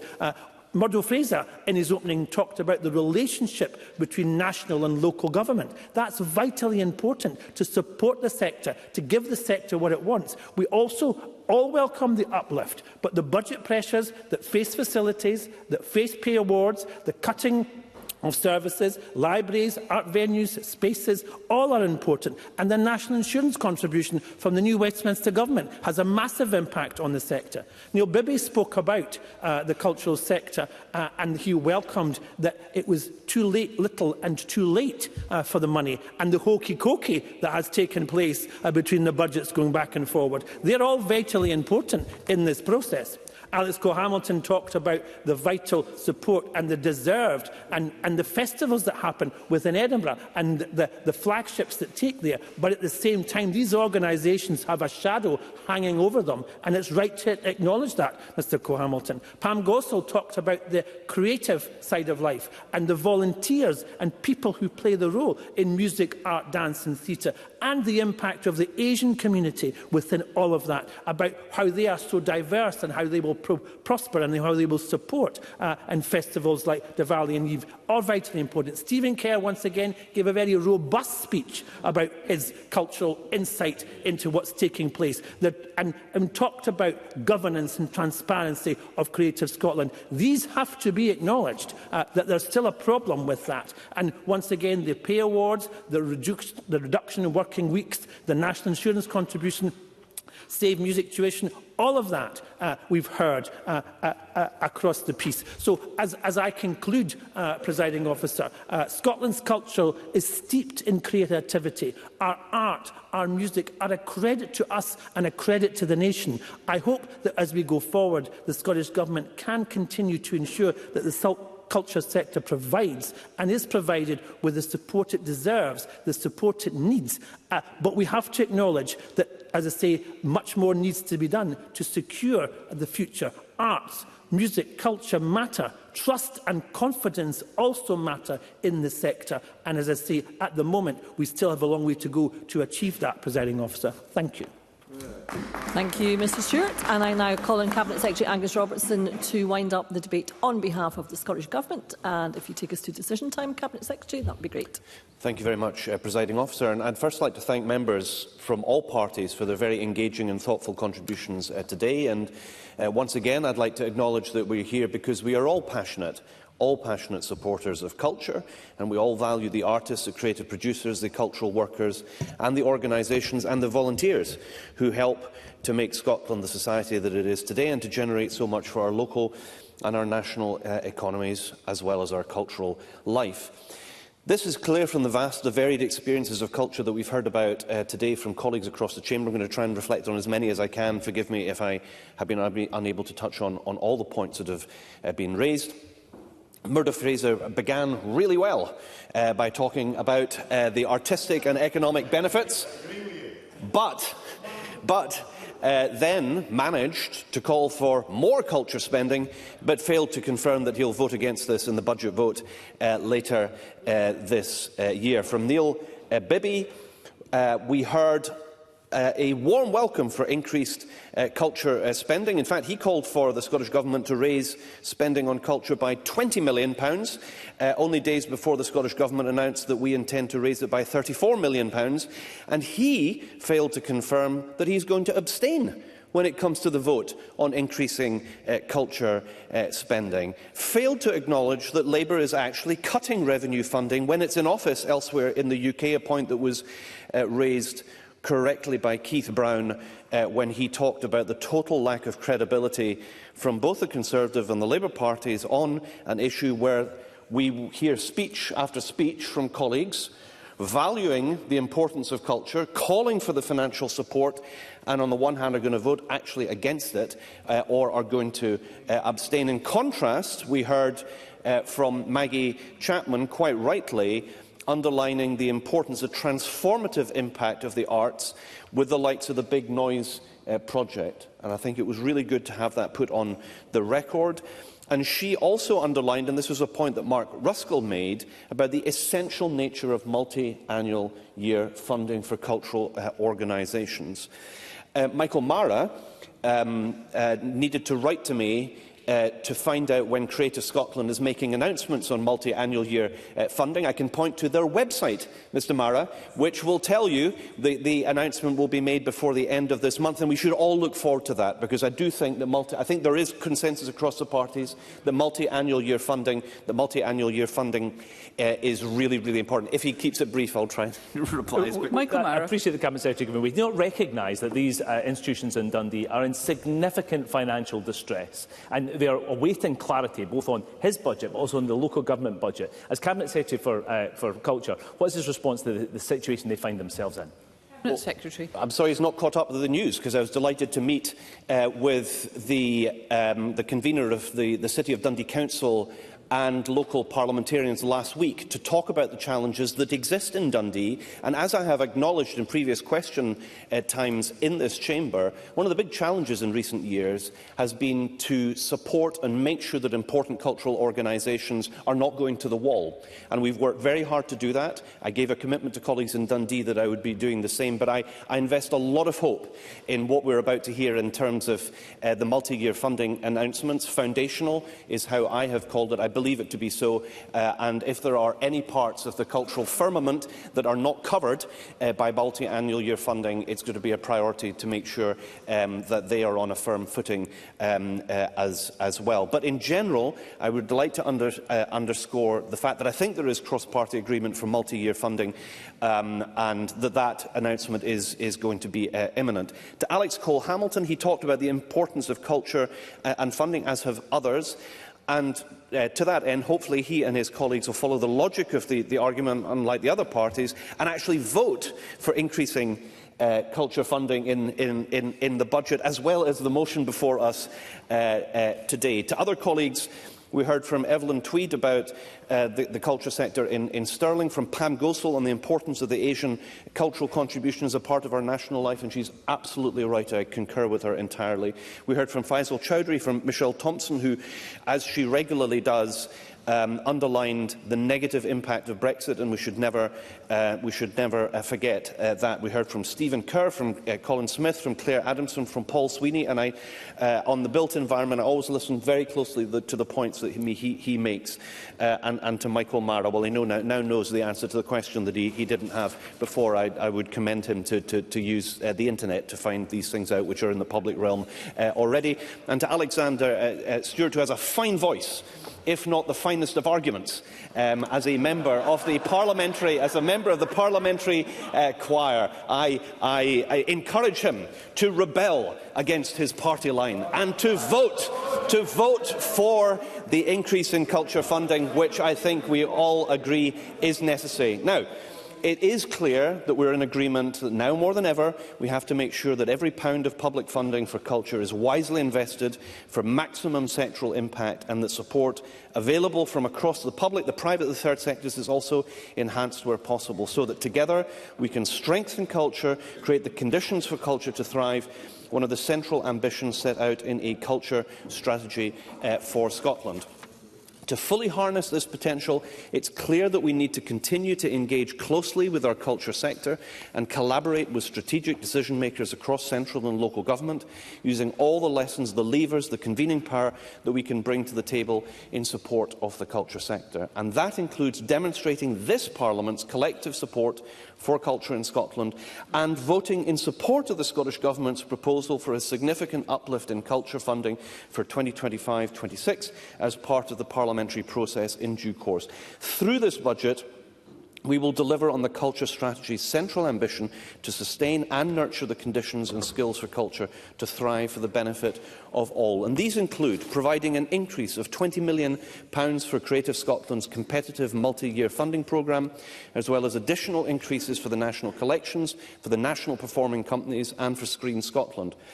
By allocating new funding to support festivals across Scotland, improving digital access to our public libraries, restarting and extending the community-led arts and creativity programmes, and developing a culture and a heritage capacity fund. By continuing to support Scotland's flagship Systema and youth music initiatives, and to ensure that all of this additional investment has a desired positive impact right across the sector, supporting a review of sector support needs, including the remit and the functions of Creative Scotland. This planned increase in culture funding has received cross-cabinet approval at a time when the Scottish Government faces tough choices about the funding priorities which will ensure delivery of the First Minister's stated priorities of eradicating child poverty, of growing the economy, of tackling the climate emergency by investing in green energy and infrastructure, and in improving Scotland's public services as an investment in Scotland's future health, equality and prosperity.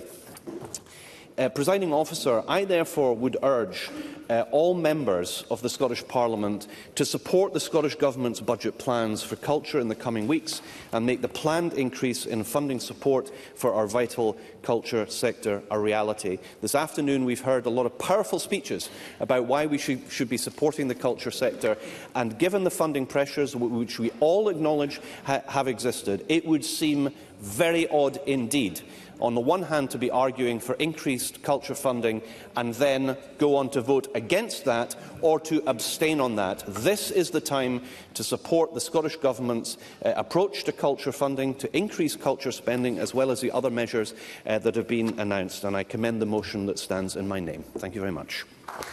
Thank you.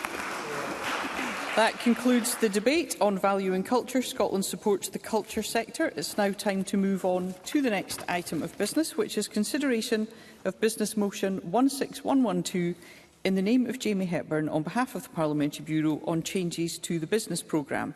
Any member who wishes to speak to the motion should press their request to speak button now, and I call on the Minister to move the motion.